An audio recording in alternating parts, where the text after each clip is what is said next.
നമസ്കാരം, PSC today YouTube ചാനലിലേക്ക് ഏവർക്കും സ്വാഗതം. സുഹൃത്തുക്കളെ, നമ്മളിന്ന് നോക്കാൻ പോകുന്നത് നമ്മുടെ സെക്രട്ടേറിയറ്റ് ഓഫീസ് അറ്റൻഡന്റിന്റെ മെയിൻ എക്സാമിന്റെ ഡേറ്റ് വന്നു കഴിഞ്ഞു. അതുകൊണ്ട് തന്നെ നമുക്ക് ഇന്ന് മുതൽ നന്നായിട്ട് പഠിച്ചു തുടങ്ങേണ്ടതാണ്. നമ്മുടെ മുന്നിൽ ആകെ 80 ദിവസം മാത്രമേ ഉള്ളൂ സുഹൃത്തുക്കളെ എക്സാമിന് വേണ്ടിയിട്ട്. അതുകൊണ്ട് വളരെ വേഗം നമുക്ക് ടോപ്പിക്കുകൾ പഠിച്ചു തീർക്കണം. അങ്ങനെ പഠിച്ചു തീർക്കണമെങ്കിൽ PSC നിരന്തരം ആവർത്തിക്കുന്ന അല്ലെങ്കിൽ ചോദിക്കുന്ന ടോപ്പിക്കുകൾ എടുത്ത് ആദ്യം പഠിച്ചു തീർക്കുകയാണ് നമ്മൾ ചെയ്യേണ്ടത്. അതാണ് നമ്മൾ ഇവിടെ ക്ലാസ്സിൽ ചെയ്യാൻ പോകുന്നത്. സുഹൃത്തുക്കൾ ശ്രദ്ധിച്ചിരിക്കണം. വളരെ വളരെ ഇമ്പോർട്ടന്റ് ആയിട്ടുള്ള ടോപ്പിക്കുകൾ മാത്രമേ നമ്മൾ ചർച്ച ചെയ്യാൻ പോകുന്നുള്ളൂ. അപ്പോൾ PSC നിരന്തരം ആവർത്തിക്കുന്ന പ്രധാനപ്പെട്ട 5 ടോപ്പിക്കുകളാണ് നമ്മൾ ഇന്ന് നോക്കാൻ പോകുന്നത്. അവ ഏതൊക്കെയാണെന്ന് നമുക്കൊന്ന് നോക്കാം. നമ്മുടെ ഒന്നാമത്തെ ടോപ്പിക്കാണ് ദേശീയ മനുഷ്യാവകാശ കമ്മീഷൻ. വളരെ ഇമ്പോർട്ടന്റ് ആണ്. ദേശീയ മനുഷ്യാവകാശ കമ്മീഷൻ. ഇന്ത്യയിൽ മനുഷ്യാവകാശങ്ങളുടെ കാവൽക്കാരൻ എന്നറിയപ്പെടുന്നത് ദേശീയ മനുഷ്യാവകാശ കമ്മീഷൻ. ഇന്ത്യയില് മനുഷ്യാവകാശങ്ങളുടെ കാവൽക്കാരൻ എന്നറിയപ്പെടുന്നത് ആരാ? ദേശീയ മനുഷ്യാവകാശ കമ്മീഷനാണ്. ദേശീയ മനുഷ്യാവകാശ കമ്മീഷൻ ഒരു സ്റ്റാറ്റ്യൂട്ടറി ബോഡിയാണ്. പഠിച്ചോളണേ, ദേശീയ മനുഷ്യാവകാശ കമ്മീഷൻ എന്താണ്? ഒരു സ്റ്റാറ്റ്യൂട്ടറി ബോഡിയാണ്. ദേശീയ മനുഷ്യാവകാശ കമ്മീഷൻ നിലവിൽ വന്ന വർഷം 1993 ഒക്ടോബർ മാസം 12-ാം തീയതി. ദേശീയ മനുഷ്യാവകാശ കമ്മീഷൻ നിലവിൽ വന്ന വർഷം 1993 ഒക്ടോബർ മാസം 12-ാം തീയതി. ദേശീയ മനുഷ്യാവകാശ കമ്മീഷൻ രൂപീകൃതമാകാൻ കാരണമായ നിയമം എന്നറിയപ്പെടുന്നത് 1993 സെപ്റ്റംബർ 28 വന്ന ദേശീയ മനുഷ്യാവകാശ നിയമം. ദേശീയ മനുഷ്യാവകാശ കമ്മീഷൻ രൂപീകൃതമാവാൻ കാരണമായ നിയമം 1993 സെപ്റ്റംബർ 28 നിലവിൽ വന്ന ദേശീയ മനുഷ്യാവകാശ നിയമമായിരുന്നു. ദേശീയ മനുഷ്യാവകാശ കമ്മീഷന്റെ ആസ്ഥാനം മാനവ് അധികാർ ഭവൻ, ന്യൂഡൽഹി. ഇമ്പോർട്ടന്റ് ആണ്. ദേശീയ മനുഷ്യാവകാശ കമ്മീഷന്റെ ആസ്ഥാനം എവിടാ? മാനവ് അധികാർ ഭവൻ, ന്യൂഡൽഹിയാണ്. ഒന്നുകൂടി പറയാം സുഹൃത്തുക്കളെ, ശ്രദ്ധിക്കുക. ദേശീയ മനുഷ്യാവകാശ കമ്മീഷനെ പറ്റിയാണ് നമ്മൾ പറഞ്ഞുകൊണ്ടിരുന്നത്. ഇന്ത്യയിൽ മനുഷ്യാവകാശങ്ങളുടെ കാവൽക്കാരൻ എന്നറിയപ്പെടുന്നത് ആരാ? ദേശീയ മനുഷ്യാവകാശ കമ്മീഷനാണ്. ദേശീയ മനുഷ്യാവകാശ കമ്മീഷൻ ഒരു സ്റ്റാറ്റ്യൂട്ടറി ബോഡിയാണ്. ദേശീയ മനുഷ്യാവകാശ കമ്മീഷൻ നിലവിൽ വന്ന വർഷം 1993 ഒക്ടോബർ മാസം 12-ാം തീയതി. ദേശീയ മനുഷ്യാവകാശ കമ്മീഷൻ രൂപീകൃതമാവാൻ കാരണമായ നിയമം എന്താ? 1993 സെപ്റ്റംബർ 28 ദേശീയ മനുഷ്യാവകാശ നിയമം. ദേശീയ മനുഷ്യാവകാശ കമ്മീഷന്റെ ആസ്ഥാനം മാനവ് അധികാർ ഭവൻ, ന്യൂഡൽഹി. ദേശീയ മനുഷ്യാവകാശ കമ്മീഷനിലെ അംഗങ്ങളുടെ എണ്ണം 1 ചെയർമാനും 5 സ്ഥിര അംഗങ്ങളും. ദേശീയ മനുഷ്യാവകാശ കമ്മീഷനിലെ അംഗങ്ങളുടെ എണ്ണം ചോദിച്ചു കഴിഞ്ഞാൽ 1 ചെയർമാനും 5 സ്ഥിര അംഗങ്ങളും ചേർന്നുകൊണ്ട് എത്രയാണ്? 6 പേരാണ്. വളരെ വളരെ ഇമ്പോർട്ടന്റ് ആണ്. ശ്രദ്ധിച്ചു പഠിച്ചോളുക. ദേശീയ മനുഷ്യാവകാശ കമ്മീഷനിലെ അംഗങ്ങളുടെ എണ്ണം ചോദിച്ചാൽ 1 ചെയർമാനും 5 സ്ഥിര അംഗങ്ങളും ചേർന്ന് മൊത്തം എത്ര പേരാ? 6 പേര്. ദേശീയ മനുഷ്യാവകാശ കമ്മീഷന്റെ ഭാഗമായി വരുന്ന കമ്മീഷനുകളാണ് ദേശീയ പട്ടികജാതി കമ്മീഷൻ, ദേശീയ പട്ടിക വർഗ കമ്മീഷൻ, ദേശീയ വനിതാ കമ്മീഷൻ, ദേശീയ പിന്നാക്ക വിഭാഗ കമ്മീഷൻ, NCPRC അഥവാ national commission for protection of child rights, chief commissioner person with disabilities, അതുപോലെ ദേശീയ ന്യൂനപക്ഷ കമ്മീഷൻ. ഇങ്ങനെയുള്ള 7 കമ്മീഷന്റെ അംഗങ്ങൾ കൂടെ ഏതിനകത്ത് വരും? ദേശീയ മനുഷ്യാവകാശ കമ്മീഷനകത്ത് വരും. പക്ഷെ ഇവ എന്താണ്? എക്സ് ഒഫിഷ്യോ പോസ്റ്റ് ആണ് കേട്ടോ. അപ്പോൾ ഈ പറഞ്ഞിരിക്കുന്ന 7 പേരും എക്സ് ഒഫിഷ്യോ പോസ്റ്റ് ആണ്. മറ്റ് 6 പേര് കേസ് എന്താ പറഞ്ഞത്? 1 ചെയർമാനും 5 സ്ഥിര അംഗങ്ങളും ചേർന്നതാണ് ഇവരുടെ മെയിൻ പാനലിൽ വരുന്ന വ്യക്തികൾ. അതിനുശേഷം എക്സ് ഒഫിഷ്യോ പോസ്റ്റ് ആയിട്ട് ഒരു 7 പേരൂടെ വരുന്നുണ്ട്. അവരാരൊക്കെയാ? ദേശീയ പട്ടികജാതി കമ്മീഷൻ, ദേശീയ പട്ടിക വർഗ കമ്മീഷൻ, ദേശീയ വനിതാ കമ്മീഷൻ, ദേശീയ പിന്നോക്ക വിഭാഗ കമ്മീഷൻ, NCPRC അഥവാ national commission for protection of child rights, chief commissioner person with disabilities, അതുപോലെ തന്നെ ദേശീയ ന്യൂനപക്ഷ കമ്മീഷൻ. ഇത്രയും വ്യക്തിത്വങ്ങളാണ് പ്രധാനമായിട്ടും നമ്മുടെ ദേശീയ മനുഷ്യാവകാശ കമ്മീഷന്റെ ഭാഗമായിട്ട് വരുന്ന എക്സ് ഒഫിഷ്യോ മെമ്പേഴ്സ് ആയിട്ടുള്ള 7 പേരെന്നുള്ളത് ഓർക്കുക.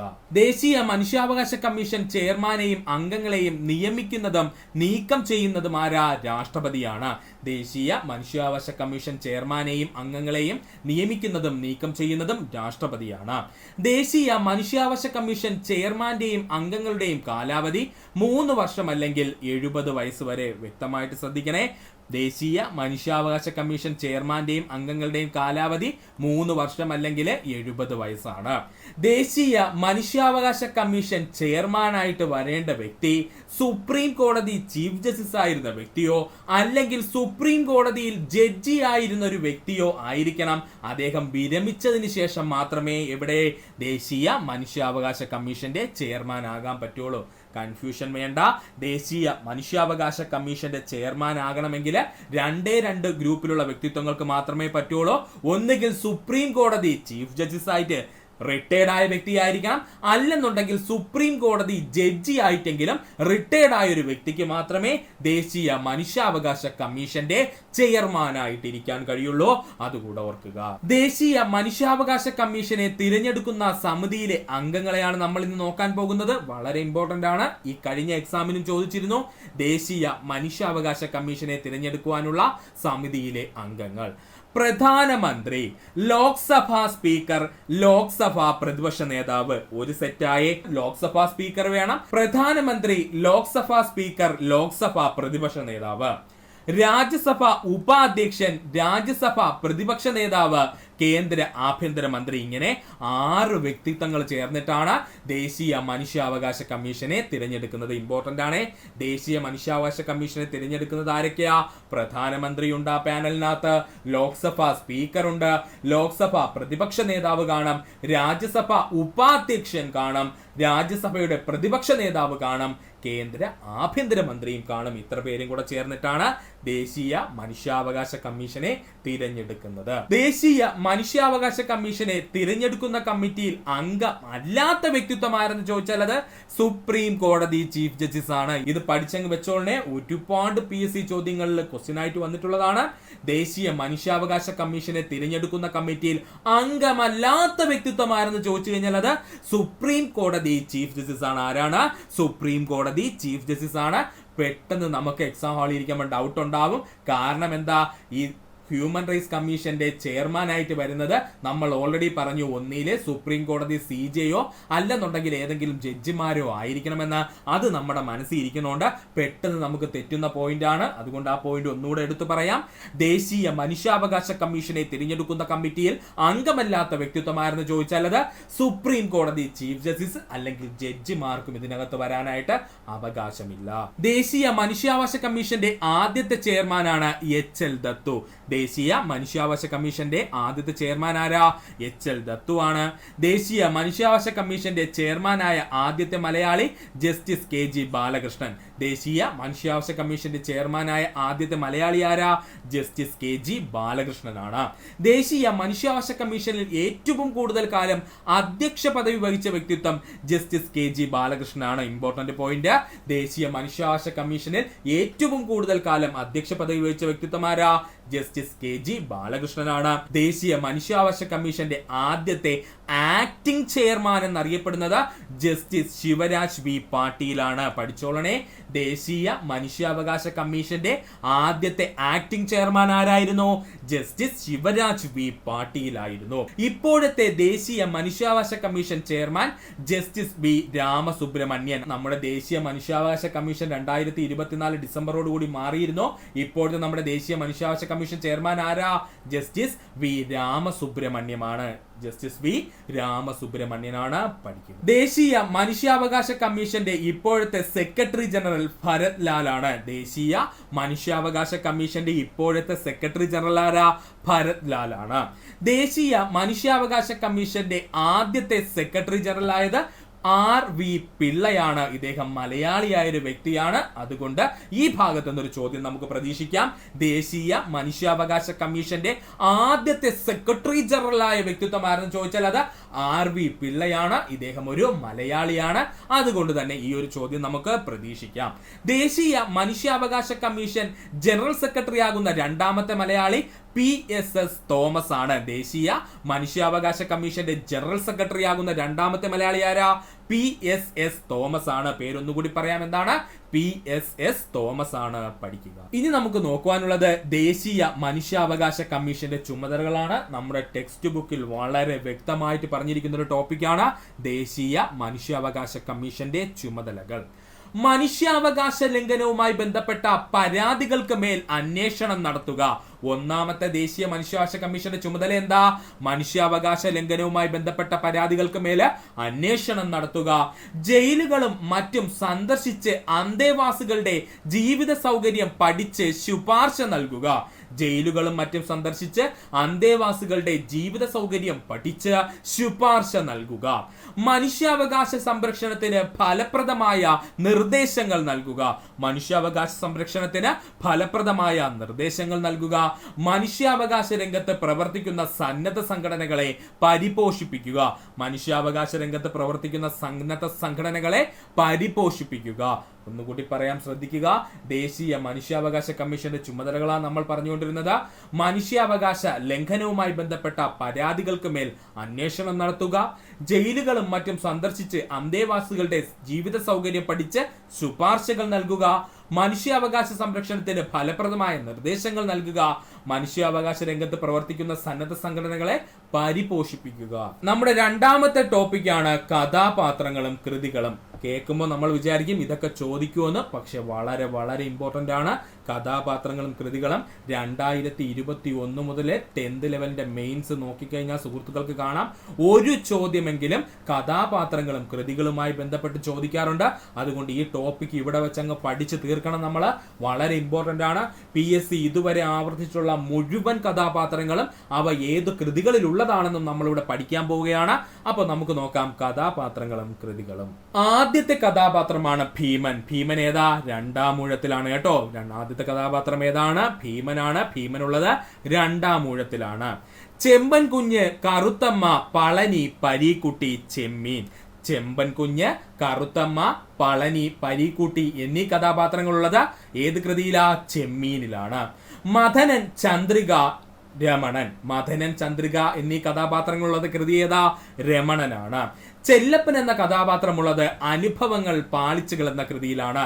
ചെല്ലപ്പൻ എന്നുള്ള കഥാപാത്രമുള്ളത് ഏത് കൃതിയിലാ? അനുഭവങ്ങൾ പാളിച്ചകൾ എന്ന കൃതിയിലാണ്. സാവിത്രി എന്ന കഥാപാത്രമുള്ളത് ദുരാവസ്ഥ എന്ന കൃതിയിലാണ്. സാവിത്രി എന്ന കഥാപാത്രമുള്ളത് ദുരാവസ്ഥ എന്ന കൃതിയിലാണ്. വിമല, അമർ സിംഗ് എന്നീ കഥാപാത്രങ്ങളുള്ളത് മഞ്ഞ് എന്ന കൃതിയിലാണ്. വിമല, അമർ സിംഗ് എന്നീ കഥാപാത്രങ്ങൾ മഞ്ഞ് എന്ന കൃതിയിലാണ്. സുഹറ, ബാല്യകാല സഖി. സുഹറ എന്ന കഥാപാത്രം ഏതിലാണ്? ബാല്യകാല സഖി എന്ന കൃതിയിലാണ്. ഒന്നുകൂടി പറയാം സുഹൃത്തുക്കളെ, ശ്രദ്ധിക്കുക. ഭീമൻ എന്ന കഥാപാത്രം വരുന്നത് 2ാം ഊഴത്തിലാണ്. ചെമ്പൻ കുഞ്ഞ്, കറുത്തമ്മ, പളനി, പരീക്കുട്ടി എന്നീ കഥാപാത്രങ്ങൾ വരുന്നത് ചെമ്മീനിലാണ്. മദനൻ, ചന്ദ്രിക എന്നീ കഥാപാത്രങ്ങൾ വരുന്നത് രമണനിലാണ്. ചെല്ലപ്പൻ എന്ന കഥാപാത്രം വരുന്നത് അനുഭവങ്ങൾ പാളിച്ചകളിലാണ്. സാവിത്രി എന്ന കഥാപാത്രം വരുന്നത് ദുരാവസ്ഥയിലാണ്. വിമല, അമർ സിംഗ് എന്നീ കഥാപാത്രങ്ങൾ വരുന്നത് മഞ്ഞിലാണ്. സുഖറ എന്ന് പറയുന്ന കഥാപാത്രം വരുന്നത് ബാല്യകാല സഖിയിലാണ്. സേതു എന്ന കഥാപാത്രം കാലം എന്ന കൃതിയിലാണ്. സേതു എന്ന കഥാപാത്രം വരുന്നത് കാലം എന്ന കൃതിയിലാണ്. കുഞ്ഞുണ്ണി, ശിവാനി എന്നീ കഥാപാത്രങ്ങൾ ഗുരുസാഗരം എന്ന കൃതിയിലാണ്. കുഞ്ഞുണ്ണി, ശിവാനി എന്നീ കഥാപാത്രങ്ങൾ വരുന്നത് ഗുരുസാഗരം എന്ന കൃതിയിലാണ്. ജിതേന്ദ്രൻ എന്ന കഥാപാത്രം വരുന്നത് മനുഷ്യനൊരു ആമുഖം എന്ന കൃതിയിലാണ്. ജിതേന്ദ്രൻ എന്ന കഥാപാത്രം വരുന്നത് മനുഷ്യനൊരു ആമുഖം എന്ന കൃതിയിലാണ്. അപ്പുണ്ണി എന്ന കഥാപാത്രം വരുന്നത് നാലുകെട്ടിലാണ്. അപ്പുണ്ണി എന്ന കഥാപാത്രം വരുന്നത് നാലുകെട്ടിലാണ്. ഒരുപാട് തവണ PSC പ്രീവിയസ് ആയി ചോദിച്ചതാണ് കേട്ടോ. അപ്പുണ്ണി എന്ന കഥാപാത്രം വരുന്നത് ഏതിലാ? നാലുകെട്ട് എന്ന കൃതിയിലാണ്. ശ്രീധരൻ എന്ന കഥാപാത്രം വരുന്നത് ഒരു ദേശത്തിന്റെ കഥ. ഇതും പ്രീവിയസ് ആയി ചോദിച്ചതാണ്. ശ്രീധരൻ എന്ന കഥാപാത്രം വരുന്നത് ഒരു ദേശത്തിന്റെ കഥ എന്ന കൃതിയിലാണ്. വൈത്തിപ്പട്ടർ എന്ന കഥാപാത്രം വരുന്നത് ശാരദ എന്ന കൃതിയിലാണ്. വൈത്തിപ്പട്ടർ എന്ന കഥാപാത്രം വരുന്നത് ശാരദ എന്ന കൃതിയിലാണ്. സുഭദ്ര, ഭ്രാന്തൻ ചാന്തൻ എന്നീ കഥാപാത്രങ്ങൾ വരുന്നത് മാർത്താണ്ഡവർമ്മ എന്ന കൃതിയിലാണ്. ഇതും പ്രീവിയസ് ആണ്. ഒരുപാട് തവണ ചോദിച്ചത് മാത്രമേ പ്രീവിയസ് ഇട്ട് പറയുന്നുള്ളൂ. ബാക്കിയുള്ളതെല്ലാം ഓൾറെഡി PSC ചോദിച്ചു തന്നെയാണ്. എന്നാൽ ഒരു 5 തവണയിൽ കൂടുതൽ ആവർത്തിച്ച ചോദ്യങ്ങൾ മാത്രമേ നമ്മൾ എടുത്ത് പ്രീവിയസ് എന്നുള്ള രീതിയിൽ ഇവിടെ പറയുന്നുള്ളൂ. അതും ശ്രദ്ധിച്ചോളുക സുഹൃത്തുക്കള്. സുഭദ്ര, ഭ്രാന്തൻ, ചാന്തൻ എന്നീ കഥാപാത്രങ്ങൾ വരുന്നത് ഏതിലാ? മാർത്താണ്ഡവർമ്മ എന്ന കൃതിയിലാണ്. ഒന്നുകൂടി പറയാം, ശ്രദ്ധിക്കുക സുഹൃത്തുക്കളെ. സേതു എന്ന കഥാപാത്രം കാലം എന്ന കൃതിയിൽ വരുന്നു. കുഞ്ഞുണ്ണി, ശിവാനി എന്നീ കഥാപാത്രങ്ങൾ ഗുരുസാഗരം എന്ന കൃതിയിലാണ്. ജിതേന്ദ്രൻ എന്ന കഥാപാത്രം മനുഷ്യനൊരു ആമുഖം എന്ന കൃതിയിലാണ്. അപ്പുണ്ണി എന്ന കഥാപാത്രം നാലുകെട്ട് എന്ന കൃതിയിലാണ്. ശ്രീധരൻ എന്ന കഥാപാത്രം ഒരു ദേശത്തിന്റെ കഥ എന്ന കൃതിയിലാണ്. വൈത്തിപ്പട്ടർ എന്ന കഥാപാത്രം ശാരദ എന്ന കൃതിയിലാണ്. സുഭദ്ര, ഭ്രാന്തൻ ചാന്നാൻ എന്നീ കഥാപാത്രങ്ങളുള്ളത് മാർത്താണ്ഡവർമ്മ എന്ന കൃതിയിലാണ്. ഹരിപഞ്ചാനനൻ, ചന്ദ്രക്കാരൻ എന്നീ കഥാപാത്രങ്ങൾ വരുന്നത് ധർമ്മരാജയിലാണ്. ഹരിപഞ്ചാനനൻ, ചന്ദ്രക്കാരൻ എന്നീ കഥാപാത്രങ്ങൾ വരുന്നത് ധർമ്മരാജ എന്ന കൃതിയിലാണ്. സൂര്യ നമ്പൂതിരിപ്പാട്, പഞ്ചുമേനോൻ, മാധവൻ എന്നീ കഥാപാത്രങ്ങൾ വരുന്നത് ഇന്ദുലേഖയിലാണ്. ഇമ്പോർട്ടന്റ് ആണ്. സൂര്യ നമ്പൂതിരിപ്പാട്, പഞ്ചുമേനോൻ, മാധവൻ എന്നീ കഥാപാത്രങ്ങൾ വരുന്നത് ഇന്ദുലേഖ എന്ന കൃതിയിലാണ്. രവി, അപ്പുക്കിളി, നൈസാമലി, മൈമുന, അള്ളാപ്പിച്ച, മൊല്ലാക്ക എന്നീ കഥാപാത്രങ്ങൾ വരുന്നത് ഖസാക്കിന്റെ ഇതിഹാസത്തിലാണ്. PSC ഏറ്റവും കൂടുതൽ പ്രീവിയസ് ആയി ചോദിച്ചുള്ള കഥാപാത്രങ്ങളാണ് ഈ പറയുന്നത്. രവി, അപ്പുക്കിളി, നൈസാമലി, മൈമുന, അള്ളാപ്പിച്ച, മൊല്ലാക്ക എന്നീ കഥാപാത്രങ്ങളുള്ള കൃതി ഏതാ? ഖസാക്കിന്റെ ഇതിഹാസം. ഇതിൽ അപ്പുക്കിളി അണ്ടർലൈൻ ചെയ്ത് പഠിച്ചോളണം. ഏറ്റവും കൂടുതൽ PSC ചോദിച്ചുള്ള കഥാപാത്രമാണ് അപ്പുക്കിളി എന്നുള്ളത്. അതുകൊണ്ട് അതുകൂടെ ഓർക്കുക. ഏതാ കൃതി? ഖസാക്കിന്റെ ഇതിഹാസം. പപ്പു എന്ന കഥാപാത്രം ഓടയിൽ നിന്ന്. പപ്പു എന്ന കഥാപാത്രം ഏത് കൃതിയിലാ? ഓടയിൽ നിന്നുള്ള കൃതിയിലാണ്.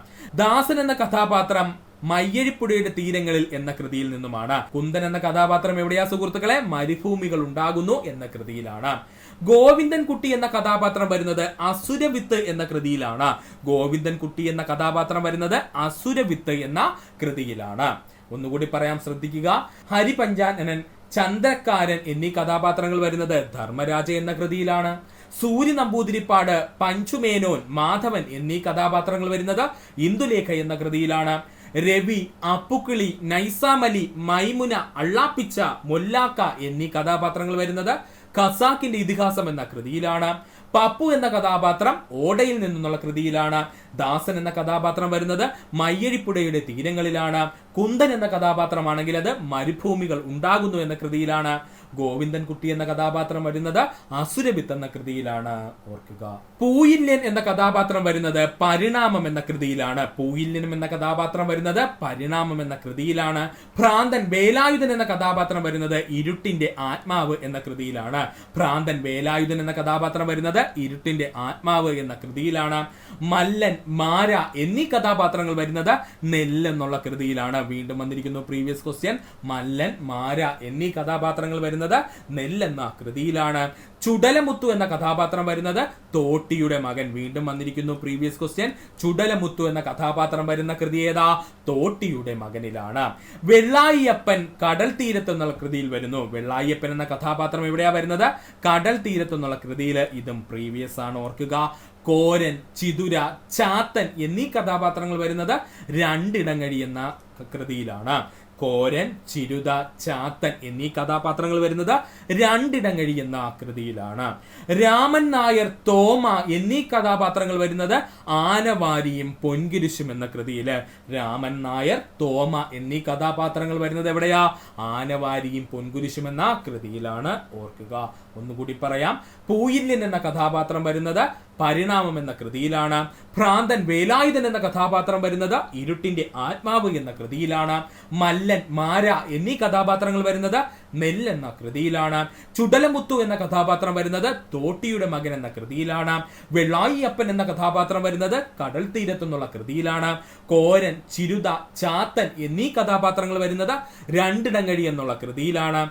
രാമൻ നായർ, തോമ എന്നീ കഥാപാത്രങ്ങൾ വരുന്നത് ആനവാരിയും പൊൻകുരിശും എന്നുള്ള കൃതിയിലാണ്. മണ്ടൻ, മൂത്താപ്പ, ഒറ്റക്കണ്ണൻ, പോക്കർ എന്നീ കഥാപാത്രങ്ങൾ വരുന്നത് മുച്ചീട്ടു കളിക്കാരന്റെ മകൻ എന്ന കൃതിയിലാണ്. മണ്ടൻ, മൂത്താപ്പ, ഒറ്റക്കണ്ണൻ, പോക്കർ എന്നീ കഥാപാത്രങ്ങൾ വരുന്നത് മുച്ചീട്ടു കളിക്കാരന്റെ മകൻ എന്ന കൃതിയിലാണ്. യോഹന്നാൻ, തോമ, റാഹേൽ എന്നീ കഥാപാത്രങ്ങൾ വരുന്നത് ആയുസിന്റെ പുസ്തകം എന്ന കൃതിയിലാണ്. ഓർത്തോളണേ. യോഹന്നാൻ, തോമ, റാഹേൽ എന്നീ കഥാപാത്രങ്ങൾ വരുന്നത് ആയുസിന്റെ പുസ്തകം എന്ന കൃതിയിലാണ്. മുഹമ്മദ് നബി, ശ്രീകൃഷ്ണൻ, യേശു എന്നീ കഥാപാത്രങ്ങൾ വരുന്നത് ദൈവത്തിന്റെ പുസ്തകം. ഉറപ്പായിട്ടും ചോദിക്കും. മുഹമ്മദ് നബി, ശ്രീകൃഷ്ണൻ, യേശു എന്നീ കഥാപാത്രങ്ങൾ വരുന്നത് ദൈവത്തിന്റെ പുസ്തകം പുസ്തകം എന്നുള്ള കൃതിയില്. അപരാജിത എന്ന കഥാപാത്രം വരുന്നത് ഉഷ്ണരാശി കരാപ്പുറത്തിന്റെ ഇതിഹാസം എന്നുള്ള പുസ്തകത്തിലാണ്. അപരാജിത എന്ന കഥാപാത്രം വരുന്നത് ഉഷ്ണരാശി കരാപ്പുറത്തിന്റെ ഇതിഹാസം എന്നുള്ള പുസ്തകത്തിലാണ്. നജീബ്, ഹക്കിം, ഇബ്രാഹിം ഖാദിരി ഈ കഥാപാത്രങ്ങൾ വരുന്നത് ആടുജീവിതത്തിലാണ്. ഇമ്പോർട്ടന്റ് ആണ്. നജീബ്, ഹക്കിം, ഇബ്രാഹിം ഖാദിരി എന്നീ കഥാപാത്രങ്ങൾ വരുന്നത് ആടുജീവിതം എന്ന കൃതിയിലാണ്. അഴകൻ, പൂവാലി എന്നീ കഥാപാത്രങ്ങൾ വരുന്നത് രണ്ട് മത്സ്യങ്ങൾ എന്ന കൃതിയിലാണ്. അഴകൻ, പൂവാലി എന്നീ കഥാപാത്രങ്ങൾ വരുന്നത് രണ്ട് മത്സ്യങ്ങൾ എന്ന കൃതിയിലാണ്. നട്ടപ്പിരാന്തൻ എന്ന കഥാപാത്രം വരുന്നത് മഞ്ഞവെയിൽ മരണങ്ങൾ എന്നുള്ള കൃതിയിലാണ്. നട്ടപ്പിരാന്തൻ എന്ന കഥാപാത്രം വരുന്ന കൃതി ഏതാ? മഞ്ഞവെയിൽ മരണങ്ങൾ എന്നുള്ള കൃതിയിലാണ്. ഒന്നുകൂടി പറയാം സുഹൃത്തുക്കളെ, ശ്രദ്ധിക്കുക.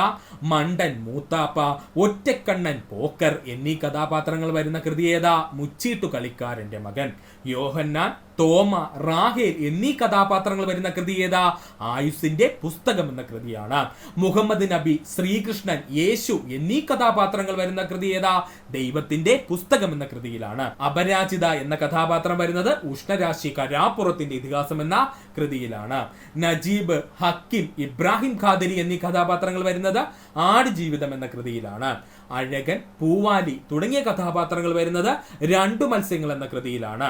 നട്ടപ്പിരാന്തൻ എന്ന കഥാപാത്രം വരുന്നത് മഞ്ഞവെയിൽ മരണങ്ങൾ എന്ന കൃതിയിലാണ്. ഇനി നമ്മൾ പറയാൻ പോകുന്ന 7 കഥാപാത്രങ്ങളും കൃതികളും സുഹൃത്തുക്കളെ വ്യക്തമായിട്ട് പഠിക്കണം. കാരണം ഇത് 10th ലെവൽ മലയാളം ടെക്സ്റ്റ് ബുക്കിലുള്ള കഥാപാത്രങ്ങളും ആ കൃതികളുമാണ് നമ്മൾ പറയാൻ പോകുന്നത്. അതുകൊണ്ട് തന്നെ വളരെ വളരെ ഇമ്പോർട്ടന്റ് ആണ്. നമുക്ക് നോക്കാം നമ്മുടെ 10th മലയാളം ടെക്സ്റ്റ് ബുക്കിലുള്ള പ്രധാനപ്പെട്ട കഥാപാത്രങ്ങളും അവരുടെ കൃതികളും. യാങ് വാൽ, മെത്രാൻ എന്നീ കഥാപാത്രങ്ങൾ പാവങ്ങൾ എന്ന കൃതിയിലാണ്. യാങ് വാൽ, മെത്രാൻ എന്നീ കഥാപാത്രങ്ങൾ വരുന്നത് പാവങ്ങൾ എന്ന കൃതിയിലാണ്. സുധീർ, മിസിസ് സ്ഥലത്ത് എന്നീ കഥാപാത്രങ്ങൾ വരുന്നത് വിശ്വരൂപം എന്ന കൃതിയിലാണ്. സുധീർ, മിസിസ് സ്ഥലത്ത് എന്നീ കഥാപാത്രങ്ങൾ വരുന്നത് വിശ്വരൂപം എന്ന കൃതിയിലാണ്. ദത്തോവിസ്കി, ഫെദോത്യ എന്നീ കഥാപാത്രങ്ങൾ വരുന്നത് ആത്മാവിന്റെ വെളിപാടുകൾ എന്ന പുസ്തകത്തിലാണ്. ഓർത്തോളണേ, ദത്തോവിസ്കി, ഫെദോത്യ എന്നീ കഥാപാത്രങ്ങൾ വരുന്ന കൃതി ഏതാ? ആത്മാവിന്റെ വെളിപാടുകളാണ്. ശാന്തമുത്തശ്ശി എന്ന കഥാപാത്രം വരുന്നത് അക്കർമാശി എന്ന കൃതിയിലാണ്. ശാന്തമുത്തശ്ശി എന്ന കഥാപാത്രം വരുന്നത് അക്കർമാശി എന്നുള്ള കൃതിയിലാണ്. ജൂലിയാന, അന്ന, കിഴവൻ മിറൽ എന്നീ കഥാപാത്രങ്ങൾ വരുന്നത് ഉരുളക്കിഴങ്ങ് തിന്നുന്നവർ എന്നുള്ള കൃതിയിലാണ്. പഠിച്ചോളണേ, ഇമ്പോർട്ടന്റ് ആണ്. ജൂലിയാന, അന്ന, കിഴവൻ മിറൽ എന്നീ കഥാപാത്രങ്ങൾ വരുന്നത് ഉരുളക്കിഴങ്ങ് തിന്നുന്നവർ എന്ന കൃതിയിലാണ്. ബോലോറാം എന്ന പാൽക്കാരൻ, വൃദ്ധ, ടാക്സിക്കാരൻ എന്നീ കഥാപാത്രങ്ങൾ വരുന്നത് തണുപ്പ് എന്ന കൃതിയിലാണ്. ബോലാറാം എന്ന പാൽക്കാരൻ, വൃദ്ധ, ടാക്സിക്കാരൻ എന്നീ കഥാപാത്രങ്ങൾ വരുന്നത് തണുപ്പ് എന്ന കൃതിയിലാണ്.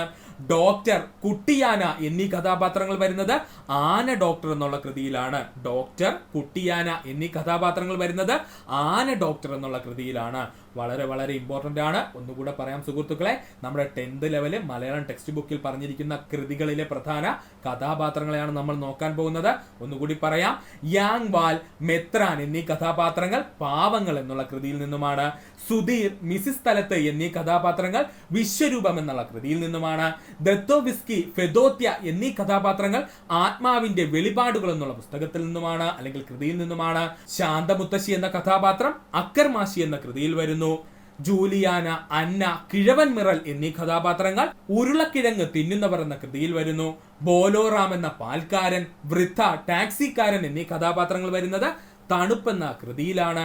ഡോക്ടർ, കുട്ടിയാന എന്നീ കഥാപാത്രങ്ങൾ വരുന്ന കൃതി ആന ഡോക്ടർ എന്ന കൃതിയാണ്. ഇതുകൂടെ സുഹൃത്തുക്കളൊന്ന് പഠിച്ചു. ഇനി നമ്മൾ നോക്കാൻ പോകുന്നത് ബയോളജി മേഖലയിലെ ഏറ്റവും കൂടുതൽ PSC പ്രീവിയസ് ആയി ആവർത്തിച്ചുകൊണ്ടിരിക്കുന്ന ചോദ്യമാണ്.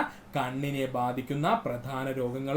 കഴിഞ്ഞ PSCയുടെ 10th ലെവൽ മെയിൻസിന്റെ ക്വസ്റ്റ്യൻ പേപ്പേഴ്സ് അനലൈസ് ചെയ്തപ്പോൾ നമുക്ക് മനസ്സിലായത് ഈ ഒരു ചോദ്യം ചോദിക്കാത്ത 2-3 ക്വസ്റ്റ്യൻ പേപ്പേഴ്സ് മാത്രമേ ഉള്ളൂ. അപ്പോൾ തന്നെ സുഹൃത്തുക്കൾക്ക് മനസ്സിലാകും കണ്ണിനെ ബാധിക്കുന്ന പ്രധാന രോഗങ്ങൾ എന്നുള്ളത്. അതുകൊണ്ട് നമുക്ക് അതുമായി ബന്ധപ്പെട്ട് കുറച്ച് പോയിന്റ്സ് പഠിക്കാം. ഏതൊരു PSCയുടെ എക്സാം ചോദിച്ചാലും ബയോളജി മേഖലയിൽ നിന്ന് ഈ ഒരു ചോദ്യം ഉണ്ടായിരിക്കും. അതുകൊണ്ട് ശ്രദ്ധിച്ചിരിക്കുക സുഹൃത്തുക്കളെ.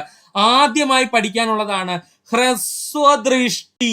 ഹ്രസ്വം എന്ന് പറഞ്ഞു കഴിഞ്ഞാൽ അടുത്ത്. ഹ്രസ്വം എന്ന് പറഞ്ഞു കഴിഞ്ഞാൽ എന്താണ്? അടുത്ത്. അപ്പോ അടുത്ത് നല്ല കാഴ്ചയായിരിക്കും, ദൂരെ എന്താണ് കാണാൻ പറ്റൂല.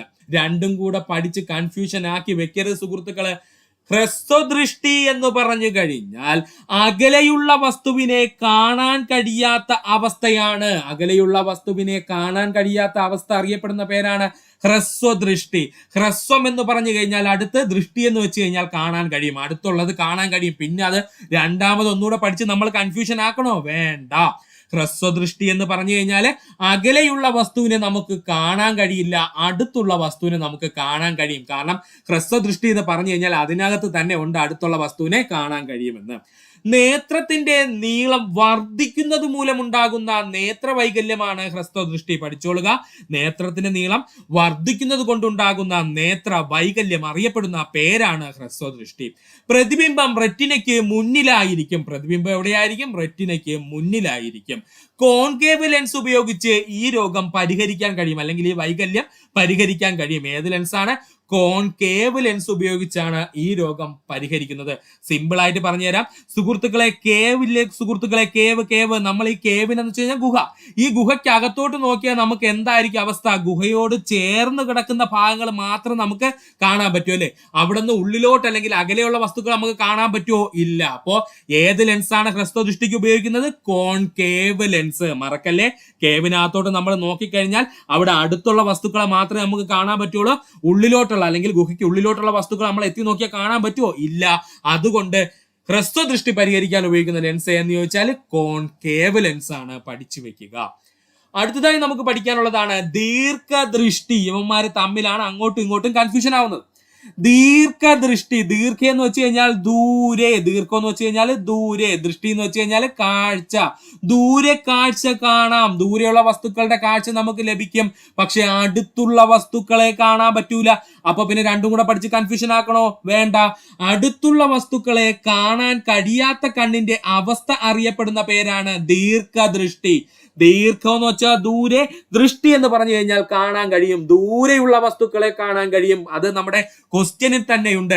അടുത്തുള്ള വസ്തുക്കളെ കാണാൻ കഴിയാത്ത അവസ്ഥ, അതാണ് നമ്മൾ പഠിക്കേണ്ടതെടുത്ത്. അതിന് ദീർഘദൃഷ്ടി എന്നറിയപ്പെടുന്നു. അടുത്തുള്ള വസ്തുക്കളെ കാണാൻ കഴിയാത്ത അവസ്ഥയെ കണ്ണിന്റെ ദീർഘദൃഷ്ടിയാണ് എന്ന് നമ്മൾ പറയുന്നു. നേത്രഗോളത്തിന്റെ നീളം കുറയുന്നത് കൊണ്ടാണ് ദീർഘദൃഷ്ടി ഉണ്ടാകുന്നത്. ദൂരെ കാണുന്നോണ്ട് നേത്രഗോളം എന്തായിരിക്കും? ചെറുതായിരിക്കും എന്ന് പഠിച്ചു വെക്കുക. ദൂരെ കാണാനായിട്ട് നേത്രഗോളം ചെറുതായിരിക്കും എന്ന് പഠിച്ചു വെക്കുക. വസ്തുവിന്റെ പ്രതിബിംബം റെറ്റിനയ്ക്ക് പിന്നിലായിരിക്കും. നേത്രഗോളത്തിന്റെ വലിപ്പം ചെറുതായതുകൊണ്ട് തന്നെ വസ്തുവിന്റെ പ്രതിബിംബം എവിടെയായിരിക്കും രൂപപ്പെടുന്നത്? റെറ്റിനയ്ക്ക് പിന്നിലായിരിക്കും രൂപപ്പെടുന്നത്. കോൺവെക്സ് ലെൻസ് ഉപയോഗിച്ച് പരിഹരിക്കാൻ കഴിയും. കോൺവെക്സ് ലെൻസ് ഉപയോഗിച്ച് നമുക്ക് എന്ത് ചെയ്യാൻ പറ്റും? പരിഹരിക്കാൻ കഴിയും. മറക്കല്ലേ. ഹ്രസ്വദൃഷ്ടി പരിഹരിക്കാൻ ഉപയോഗിക്കുന്ന ലെൻസ് കോൺകേവ് ലെൻസും ദീർഘദൃഷ്ടി പരിഹരിക്കാൻ ഉപയോഗിക്കുന്ന ലെൻസ് കോൺവെക്സ് ലെൻസുമാണ്. ഇത് രണ്ടും 200-ൽ കൂടുതൽ തവണ PSC റിപ്പീറ്റ് ആയി ചോദിച്ചതാണ്. സുഹൃത്തുക്കൾ വ്യക്തമായിട്ട് ഇത് രണ്ടും പഠിക്കുക. അടുത്തതാണ് പ്രസ്ബയോപ്പിയ. കണ്ണിലെ ലെൻസിന്റെ ഇലാസ്തികത കുറയുന്നത് മൂലം, എന്ത് കുറയുന്നത് മൂലം? ഇലാസ്തികത കുറയുന്നത് മൂലം ഉണ്ടാകുന്ന രോഗമാണ് പ്രസ്ബയോപ്പിയ. അടുത്തുള്ള വസ്തുക്കളെ വ്യക്തമായി കാണാൻ കഴിയാത്ത അവസ്ഥയാണ് പ്രസ്ബയോപ്പിയ. പഠിച്ചു വെച്ചോളെ. അടുത്തുള്ള വസ്തുക്കളെ കാണാൻ കഴിയാത്ത അവസ്ഥ അറിയപ്പെടുന്ന പേരാണ് പ്രസ്ബയോപ്പിയ. വെള്ളെഴുത്ത് എന്ന പേരിൽ അറിയപ്പെടുന്ന രോഗം പ്രസ്ബയോപ്പിയ. വെള്ളെഴുത്ത് എന്ന പേരിൽ അറിയപ്പെടുന്ന രോഗം എന്ന് ചോദിച്ചാൽ പ്രസ്ബയോപ്പിയ. കോൺവെക്സ് ലെൻസ് ഉപയോഗിച്ച് ഈ രോഗം പരിഹരിക്കാൻ കഴിയും. കാരണം കോൺവെക്സ് ലെൻസിന് ഒരു സൂമിംഗ് പവർ ഉണ്ടെന്ന് നമുക്കറിയാം അല്ലെ? കോൺവെക്സ് ലെൻസിന് ഒരു സൂമിംഗ് പവർ ഉണ്ട്. അതുകൊണ്ട് തന്നെ കോൺവെക്സ് ലെൻസ് ഉപയോഗിച്ച് നമുക്ക് എന്ത് ചെയ്യാൻ പറ്റും? പ്രസ്ബയോപ്പിയ പരിഹരിക്കാൻ പറ്റും. ഒന്നുകൂടി പറയുവാണെ, കണ്ണിലെ ലെൻസിന്റെ ഇലാസ്തികത, അതായത് കണ്ണിന്റെ ലെൻസ് വളരെ ഇലാസ്തികതയുള്ള ഒരു വസ്തുവാണ്. അതിന്റെ ഇലാസ്തികത പ്രായം കൂടുന്തോറും എന്ത് ചെയ്യും? കുറഞ്ഞു വരും. ഇതുമൂലം ഉണ്ടാകുന്ന രോഗമാണ് പ്രസ്ബയോപ്പിയ. അടുത്തുള്ള വസ്തുക്കളെ വ്യക്തമായി കാണാൻ കഴിയാത്ത അവസ്ഥയാണ് പ്രസ്ബയോപ്പിയ എന്ന പേരിൽ അറിയപ്പെടുന്നത്. ഇതിനെ മലയാളത്തിലെ കോമൺ ആയിട്ട് വെള്ളെഴുത്ത് എന്ന പേരിൽ അറിയപ്പെടുന്നു. കോൺവെക്സ് ലെൻസ് ഉപയോഗിച്ച് ഈ രോഗം പരിഹരിക്കാം. അടുത്തതാണ് അസ്റ്റിഗ്മാറ്റിസം, അല്ലെങ്കിൽ അവൻ അറിയപ്പെടുന്ന പേരാണ് വിഷമദൃഷ്ടി. അസ്റ്റിഗ്മാറ്റിസം അല്ലെങ്കിൽ എന്താ അറിയപ്പെടുന്നത്? വിഷമദൃഷ്ടി. കോർണിയ, ലെൻസ്, കണ്ണിന്റെ ആകൃതി എന്നിവയിൽ ഉണ്ടാകുന്ന വ്യത്യാസം മൂലം ഉണ്ടാകുന്ന രോഗമാണ്. എങ്ങനെയാണ്? ഒന്നുകിൽ കോർണിയയുടെ ആകൃതിയിൽ വ്യത്യാസം ഉണ്ടാകാം, അല്ലെങ്കിൽ ലെൻസിന്റെ ആകൃതിയിൽ വ്യത്യാസം ഉണ്ടാകാം, ഇല്ലെങ്കിൽ കണ്ണിന്റെ തന്നെ ആകൃതിയിൽ എന്തെങ്കിലും വൈകൃതം ഉണ്ടെന്നുണ്ടെങ്കിൽ ഉണ്ടാകുന്ന രോഗമാണ് അസ്റ്റിഗ്മാറ്റിസം അഥവാ വിഷമദൃഷ്ടി എന്ന് പറയുന്നത്. വസ്തുവിന്റെ പൂർണ്ണതയില്ലാത്തതും കൃത്യതയില്ലാത്തതുമായ പ്രതിബിംബങ്ങൾ രൂപപ്പെടുന്നു. എങ്ങനെയാണ്? വസ്തുവിന്റെ പൂർണ്ണതയില്ലാത്തതും കൃത്യതയില്ലാത്തതുമായ പ്രതിബിംബങ്ങൾ രൂപപ്പെടുന്നതാണ് ഇതിലെ ഏറ്റവും വലിയ പ്രത്യേകത. അത് പഠിച്ചു വെക്കുക. അതിനോടൊപ്പം തന്നെ പഠിക്കേണ്ടതാണ് സിലിണ്ടറിക്കൽ ലെൻസ് ഉപയോഗിച്ച് പരിഹരിക്കാൻ കഴിയുന്ന കണ്ണിന്റെ അവസ്ഥ എന്ന് ചോദിച്ചാൽ അത് അസ്റ്റിഗ്മാറ്റിസം ആണ്. ഒന്നുകൂടി പറയാം, അസ്റ്റിഗ്മാറ്റിസം എന്തെന്ന്, അല്ലെങ്കിൽ വിഷമ ദൃഷ്ടി എന്തെന്നുള്ളത് കോർണിയ, ലെൻസ്, കണ്ണിന്റെ ആകൃതി എന്നിവയിൽ ഉണ്ടാകുന്ന വ്യത്യാസം മൂലമുണ്ടാകുന്ന രോഗമാണ് അസ്റ്റിഗ്മാറ്റിസം അല്ലെങ്കിൽ വിഷമദൃഷ്ടി എന്നറിയപ്പെടുന്നത്. വസ്തുവിന്റെ പൂർണ്ണതയില്ലാത്തതും കൃത്യതയില്ലാത്തതുമായ പ്രതിബിംബങ്ങൾ രൂപീകരിക്കുന്നു എന്നുള്ളതാണ് ഈ ഒരു അവസ്ഥയുടെ പ്രത്യേകത. സിലിണ്ടറിക്കൽ ലെൻസ് ഉപയോഗിച്ച് നമുക്ക് ഇവയെ പരിഹരിക്കാം. ഈ ഭാഗങ്ങളെല്ലാം PSC 50 തവണയിൽ കൂടുതൽ റിപ്പീറ്റ് ചെയ്ത ചോദ്യങ്ങളാണ്. സുഹൃത്തുക്കൾ ശ്രദ്ധിക്കുക. അടുത്തതായി PSC ചോദിച്ചിട്ടുള്ളതാണ് നിശാന്തത അഥവാ മാലക്കണ്ണ് അല്ലെങ്കിൽ നൈറ്റ് ബ്ലൈൻഡ്നെസ്. നമുക്ക് നോക്കാം. നിശാന്തത, മാലക്കണ്ണ് എന്ന പേരിൽ അറിയപ്പെടുന്ന രോഗം നിശാന്തത. മാലക്കണ്ണ് എന്ന പേരിൽ അറിയപ്പെടുന്ന രോഗം ഏതാണ്? നിശാന്തത. രാത്രികാലങ്ങളിൽ കാഴ്ച കുറയുന്ന അവസ്ഥ അറിയപ്പെടുന്ന പേര് നിശാന്തത. രാത്രികാലങ്ങളിലെ കാഴ്ച കുറയുന്ന അവസ്ഥ അറിയപ്പെടുന്ന പേര് നിശാന്തത. നൈറ്റ് ബ്ലൈൻഡ്നെസ് എന്ന പേരിൽ അറിയപ്പെടുന്ന രോഗം നിശാന്തത. നൈറ്റ് ബ്ലൈൻഡ്നെസ് എന്നറിയപ്പെടുന്ന രോഗം ഏതാണ്? നിശാന്തത. അതുപോലെ തന്നെ വൈറ്റമിൻ എയുടെ കുറവ് മൂലം ഉണ്ടാകുന്ന രോഗം നിശാന്തത. ഇത് ഇത്രയും PSC 100ൽ കൂടുതൽ തവണ റിപ്പീറ്റ് ആയി ചോദ്യം. ഒരൊറ്റ ക്വസ്റ്റ്യൻ പോലും നമുക്ക് കളയാനില്ല ഈ ഭാഗത്ത് നിന്ന്. നിശാന്തത എന്ന പേരിൽ അറിയപ്പെടുന്ന രോഗം ഏത്? മാലക്കണ്ണ്. നൈറ്റ് ബ്ലൈൻഡ്നെസ് എന്ന പേരിൽ അറിയപ്പെടുന്ന രോഗം ഏതെന്ന് ചോദിച്ചാൽ അതും നിശാന്തതയാണ്. നിശ എന്ന് പറഞ്ഞു കഴിഞ്ഞാൽ രാത്രി, അന്ധത എന്ന് വെച്ചാൽ കണ്ണ് കണ്ടുകൂടാത്ത അവസ്ഥ. അപ്പൊ നിശാന്തത എന്ന് വെച്ചാൽ രാത്രി കണ്ണ് കണ്ടുകൂടാത്ത അവസ്ഥയാണ്. അതിനെയാണ് നൈറ്റ് ബ്ലൈൻഡ്നെസ് എന്ന പേരിൽ അറിയപ്പെടുന്നത്. അതിനോടൊപ്പം തന്നെ പഠിക്കേണ്ട പോയിന്റ് ആണ് വൈറ്റമിൻ എയുടെ ഡെഫിഷ്യൻസി മൂലം അല്ലെങ്കിൽ വൈറ്റമിൻ എയുടെ കുറവ് മൂലം ഉണ്ടാകുന്ന രോഗം ഏതെന്ന് ചോദിച്ചു കഴിഞ്ഞാൽ അത് നിശാന്തത അല്ലെങ്കിൽ മാലക്കണ്ണാണ്. പഠിക്കുക. അടുത്തതാണ് സീറോഫ്താൽമിയ. എന്താണ് സീറോഫ്താൽമിയ എന്ന് പറഞ്ഞു കഴിഞ്ഞാൽ വൈറ്റമിൻ എയുടെ തുടർച്ചയായ അഭാവം മൂലം ഉണ്ടാകുന്ന രോഗം സീറോഫ്താൽമിയ. പഠിച്ചു വെച്ചേക്കുക. വൈറ്റമിൻ എ കുറഞ്ഞു തുടങ്ങുമ്പോൾ നമുക്കുണ്ടാകുന്ന രോഗമാണ് നിശാന്തത അഥവാ മാലക്കണ്ണ് എങ്കിൽ സീറോഫ്താൽമിയ എന്ന രോഗം എന്ന് പറയുന്നത് വൈറ്റമിൻ എയുടെ തുടർച്ചയായ അഭാവം മൂലം ഉണ്ടാകുന്ന രോഗമാണ്. നേത്ര ആവരണവും കോർണിയയും വരണ്ട് അതാര്യമാകുന്ന അവസ്ഥയാണ് സീറോഫ്താൽമിയ എന്ന പേരിൽ അറിയപ്പെടുന്നത്. നേത്ര ആവരണവും കോർണിയയും വരണ്ട് അതാര്യമാകുന്ന അവസ്ഥ അറിയപ്പെടുന്ന പേരാണ് സീറോഫ്താൽമിയ. പഠിക്കുക. അടുത്തതാണ് വർണ്ണാന്ധത. കോൺകോശങ്ങളിലെ തകരാറ് മൂലമുണ്ടാകുന്ന രോഗമാണ് വർണ്ണാന്ധത. പഠിച്ചു വെക്കുക.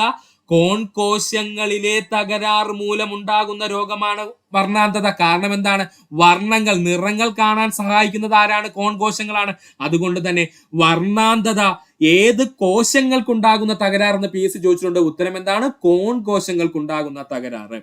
പച്ചയും ചുവപ്പും നിറങ്ങൾ തിരിച്ചറിയാൻ കഴിയാത്ത അവസ്ഥയാണ് വർണ്ണാന്ധത. വർണ്ണാന്ധതയുള്ള വ്യക്തികൾക്ക് തിരിച്ചറിയാൻ കഴിയുന്ന നിറം നീല നിറം. പഠിച്ചു വെച്ചോളെ. വർണ്ണാന്ധതയുള്ള വ്യക്തികൾക്ക് തിരിച്ചറിയാൻ കഴിയുന്ന നിറം നീല നിറം. വർണ്ണാന്ധതയുള്ള വ്യക്തികൾക്ക് തിരിച്ചറിയാൻ കഴിയാത്ത നിറം പച്ചയും ചുവപ്പുമാണ്. ഓർക്കുക. ഡാൾട്ടനിസം എന്ന പേരിൽ അറിയപ്പെടുന്ന രോഗം വർണ്ണാന്ധത. ഡാൾട്ടനിസം എന്ന പേരിൽ അറിയപ്പെടുന്ന രോഗം ഏതാണ്? വർണ്ണാന്ധത. ഇഷിഹാര ടെസ്റ്റ് പഠിച്ചു വെക്കുക സുഹൃത്തുക്കളെ. ഇമ്പോർട്ടന്റ് ആണ്. ഇഷിഹാര എന്ന പരിശോധനയിലൂടെ കണ്ടെത്തുന്ന രോഗം ഏതെന്ന് ചോദിച്ചു കഴിഞ്ഞാൽ, അവസ്ഥ ഏതെന്ന് ചോദിച്ചു കഴിഞ്ഞാൽ അത് വർണ്ണാന്ധതയാണ്. ഇഷിഹാര എന്ന പരിശോധനയിലൂടെ കണ്ടെത്തുന്ന കണ്ണിന്റെ രോഗം ഏത് അല്ലെങ്കിൽ അവസ്ഥ എന്ന് ചോദിച്ചാൽ അത് വർണ്ണാന്ധത. ഇത് മാത്രം PSC 30ൽ കൂടുതൽ തവണ ചോദിച്ചിട്ടുണ്ട്. കഴിഞ്ഞ തവണത്തെ LD എക്സാമിനും കണ്ടിരുന്നു. അടുത്തതായി നമുക്ക് പഠിക്കേണ്ട രോഗമാണ് ഗ്ലോക്കോമ. കണ്ണിനുള്ളിലെ മർദ്ദം കൂടുന്നത് മൂലമുണ്ടാകുന്ന രോഗം ഗ്ലോക്കോമ. അങ്ങനെ തന്നെ പഠിച്ചു വെച്ചേക്കണേ. കണ്ണിനുള്ളിലെ മർദ്ദം കൂടുന്നത് മൂലമുണ്ടാകുന്ന രോഗം ഗ്ലോക്കോമ. ദീപങ്ങൾക്ക് ചുറ്റും വലയം കാണപ്പെടുന്നതിന് കാരണം ഗ്ലോക്കോമ. ദീപങ്ങൾക്ക് ചുറ്റും വലയം കാണപ്പെടുന്നതിന് കാരണം ഗ്ലോക്കോമ. നിശബ്ദനായ കാഴ്ചശക്തി അപഹാരി എന്നറിയപ്പെടുന്നത് ഗ്ലോക്കോമയാണ്. പഠിച്ചു വെക്കുക.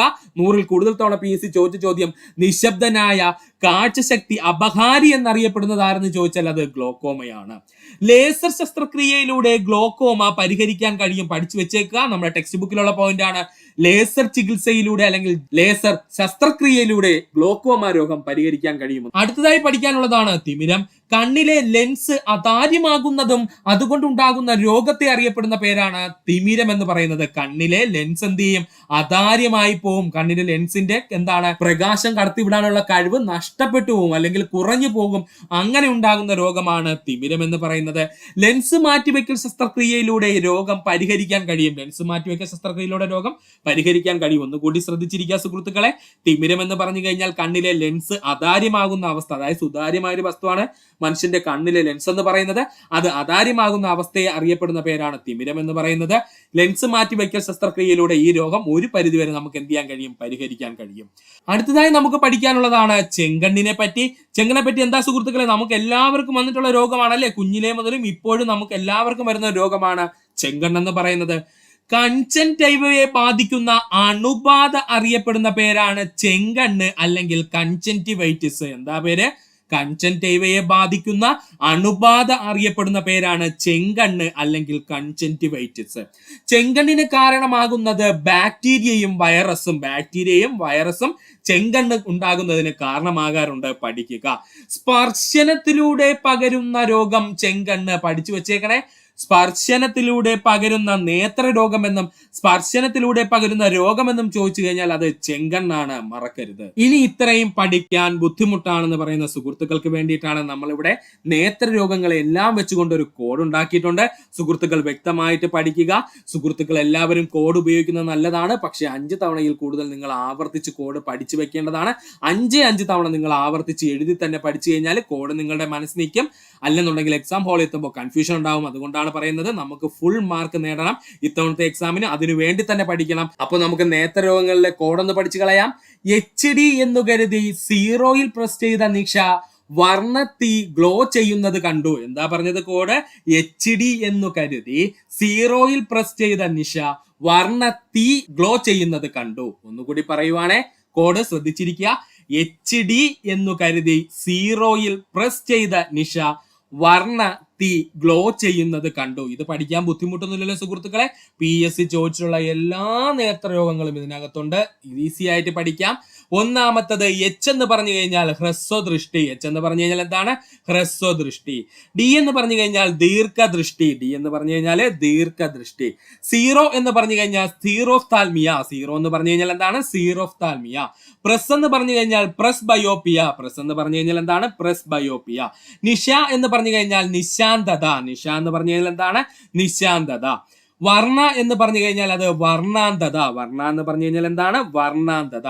തീ എന്ന് പറഞ്ഞു കഴിഞ്ഞാൽ തിമിരം. തീ എന്ന് പറഞ്ഞു കഴിഞ്ഞാൽ അവിടെ എന്താണ്? തിമിരം. ഗ്ലോ ചെയ്തു എന്ന് പറഞ്ഞു കഴിഞ്ഞാൽ ഗ്ലോ എന്ന് പറഞ്ഞു കഴിഞ്ഞാൽ ഗ്ലോക്കോമ. ഈസിയാണ്.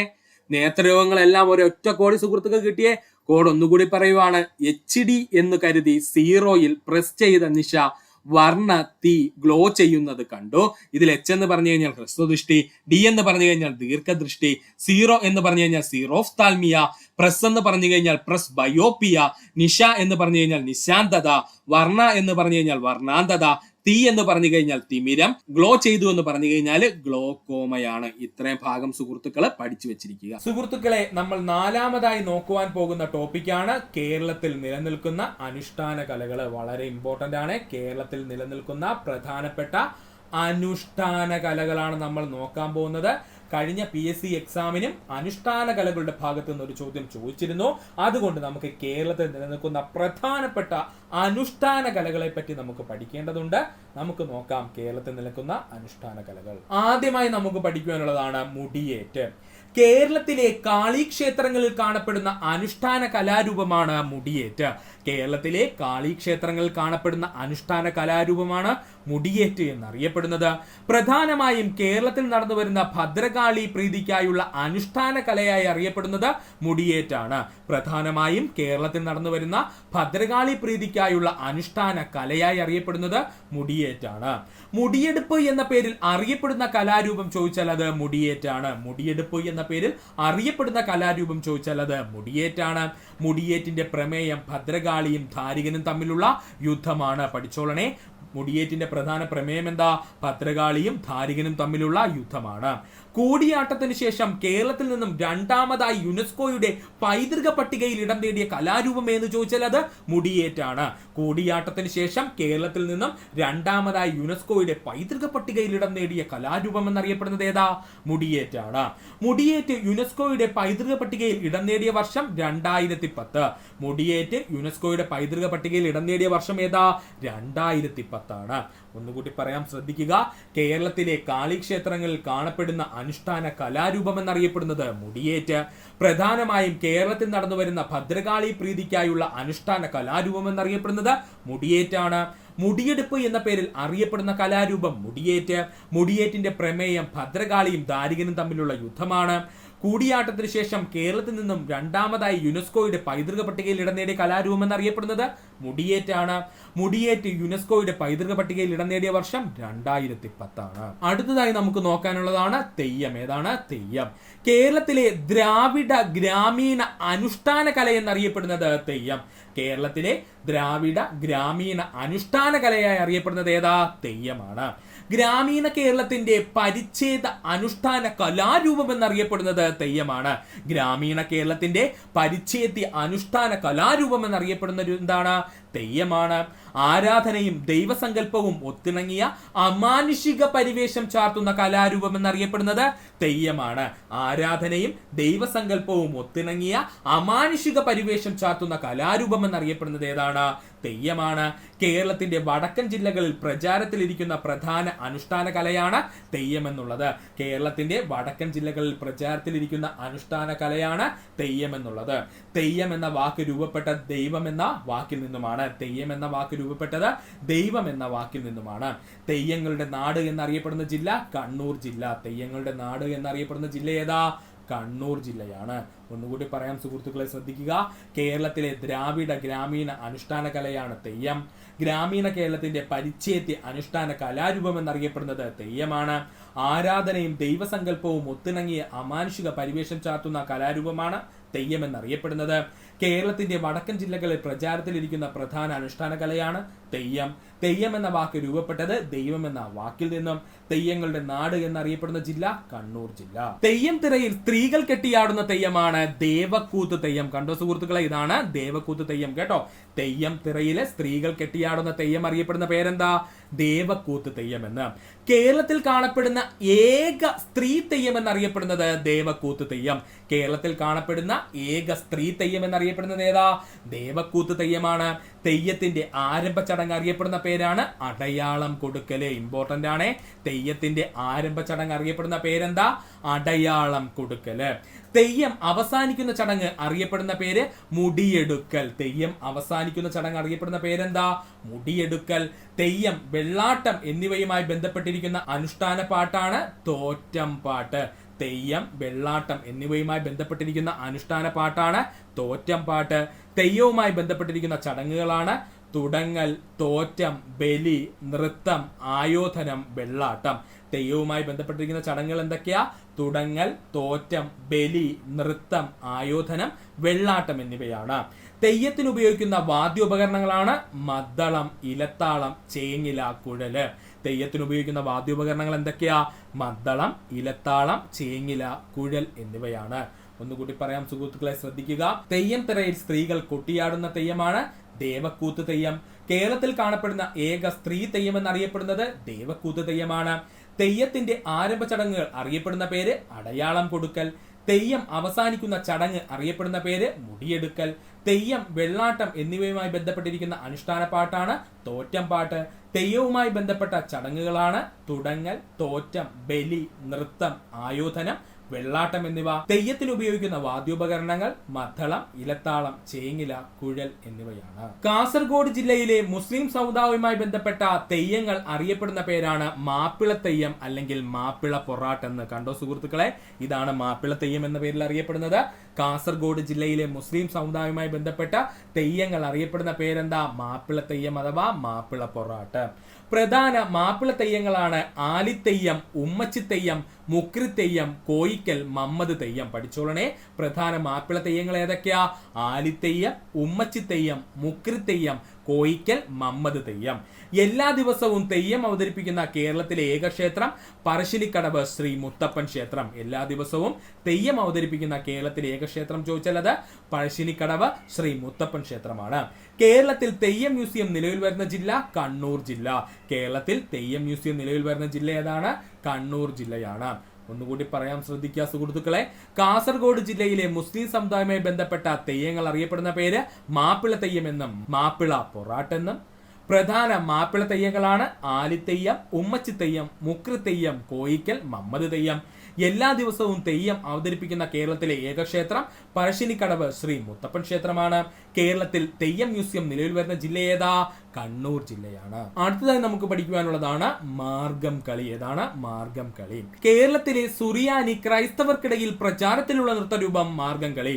കേരളത്തിലെ സുറിയാനി ക്രൈസ്തവർക്കിടയിൽ പ്രചാരത്തിലുള്ള നൃത്തരൂപം ഏതാ? മാർഗം കളിയാണ്.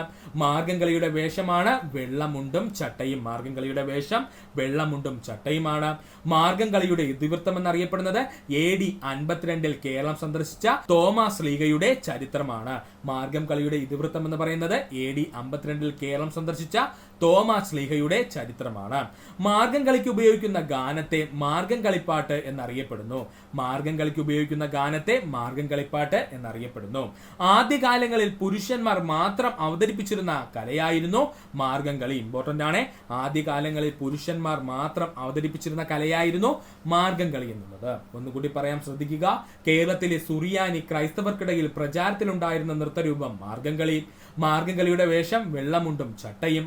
മാർഗം കളിയുടെ ഇതിവൃത്തം AD 52 കേരളം സന്ദർശിച്ച തോമസ് ലീഗയുടെ ചരിത്രമാണ്. മാർഗം കളിക്ക് ഉപയോഗിക്കുന്ന ഗാനത്തെ മാർഗം കളിപ്പാട്ട് എന്നറിയപ്പെടുന്നു. ആദ്യകാലങ്ങളിൽ പുരുഷന്മാർ മാത്രം അവതരിപ്പിച്ചിരുന്ന കലയായിരുന്നു മാർഗം കളി. പിൽക്കാലത്ത് സ്ത്രീകൾ മാത്രം അവതരിപ്പിക്കുന്ന കലയായി മാറ്റപ്പെട്ടത് എന്ന് ചോദിച്ചാൽ അത് മാർഗം കളിയാണ്. പിൽക്കാലത്ത് സ്ത്രീകൾ മാത്രം അവതരിപ്പിക്കുന്ന കലയായി മാറ്റപ്പെട്ട കല ഏതാണ്? അത് മാർഗം കളിയാണ്. മാർഗം കളിക്ക് വേണ്ട വ്യക്തികളുടെ എണ്ണം 12 ആണ്. ആസ് പെർ ദ ടെക്സ്റ്റ് ബുക്കിൽ ബേസിൽ പറയുന്നതാണ് കേട്ടോ. മാർഗം കളിക്ക് വേണ്ട വ്യക്തികളുടെ എണ്ണം 12 ആണ്. ടെക്സ്റ്റ് ബുക്ക് ബേസിൽ പറഞ്ഞതാണ്. മാർഗം കളിക്ക് വേണ്ട വ്യക്തികളുടെ എണ്ണം എത്രയാണ്? 12 ആണ്. 12 തിരിയിട്ട് കത്തിച്ച വിളക്കിന് ചുറ്റുമാണ് മാർഗം കളി നടക്കുന്നത്. 12 തിരിയിട്ട് കത്തിച്ച വിളക്കിന് ചുറ്റുമാണ് മാർഗം കളി നടക്കുന്നത്. വിളക്ക് ക്രിസ്തുവിനെയും തിരികൾ 12 ശിഷ്യന്മാരെയും സൂചിപ്പിക്കുന്നു. വിളക്ക് ക്രിസ്തുവിനെയും തിരികൾ 12 ശിഷ്യന്മാരെയും സൂചിപ്പിക്കുന്നു. പഠിക്കുക. അടുത്തതായി പഠിക്കുവാനുള്ളതാണ് അർജുന നൃത്തം. ഏതാണ് അർജുന നൃത്തം? ദേവീക്ഷേത്രങ്ങളിൽ നടത്തുന്ന അനുഷ്ഠാന നൃത്തമാണ് അർജുന നൃത്തം.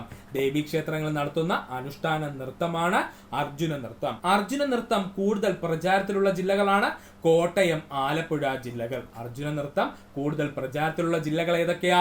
കോട്ടയം, ആലപ്പുഴ ജില്ലകളാണ്. അർജുന നൃത്തം അറിയപ്പെടുന്ന മറ്റൊരു പേരാണ് മയിൽപീലി തൂക്കം. അർജുന നൃത്തം അറിയപ്പെടുന്ന മറ്റൊരു പേരെന്താണ്? മയിൽപീലി തൂക്കം. ആര്യ ദ്രാവിഡ സങ്കല്പത്തിൽ നിന്നും ഉൾത്തിരിഞ്ഞ കലാരൂപം എന്നറിയപ്പെടുന്നത് അർജുന നൃത്തമാണ്.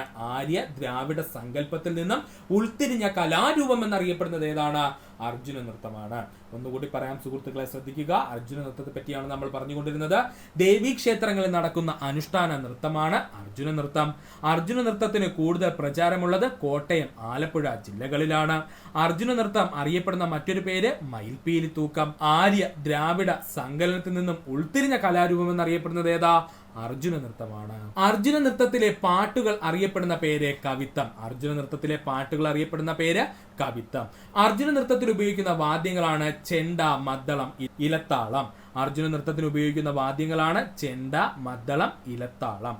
അർജുന നൃത്തത്തിന് ഉപയോഗിക്കുന്ന പ്രത്യേക വാദ്യം എന്നറിയപ്പെടുന്നത് തായിയാണ്. അർജുന നൃത്തത്തിന് ഉപയോഗിക്കുന്ന പ്രത്യേക വാദ്യം എന്നറിയപ്പെടുന്നത് ഏതാ? തായിയാണ്. അടുത്തതായി നമുക്ക് പഠിക്കുവാനുള്ളതാണ് കണ്യാർ കളി. എന്താണ് കണ്യാർ കളി? പാലക്കാട് ജില്ലയിൽ പ്രചാരത്തിലുള്ള അനുഷ്ഠാന കലാരൂപമാണ് കണ്യാർ കളി. പാലക്കാട് ജില്ലയിൽ പ്രചാരത്തിലുള്ള അനുഷ്ഠാന കലാരൂപമാണ് കണ്യാർ കളി. പാലക്കാട് ഗ്രാമജീവിതത്തിന്റെ ചൈതന്യം ആവാഹിച്ചെടുത്തിരിക്കുന്ന കലാരൂപം എന്നറിയപ്പെടുന്നത് കണ്യാർ കളിയാണ്.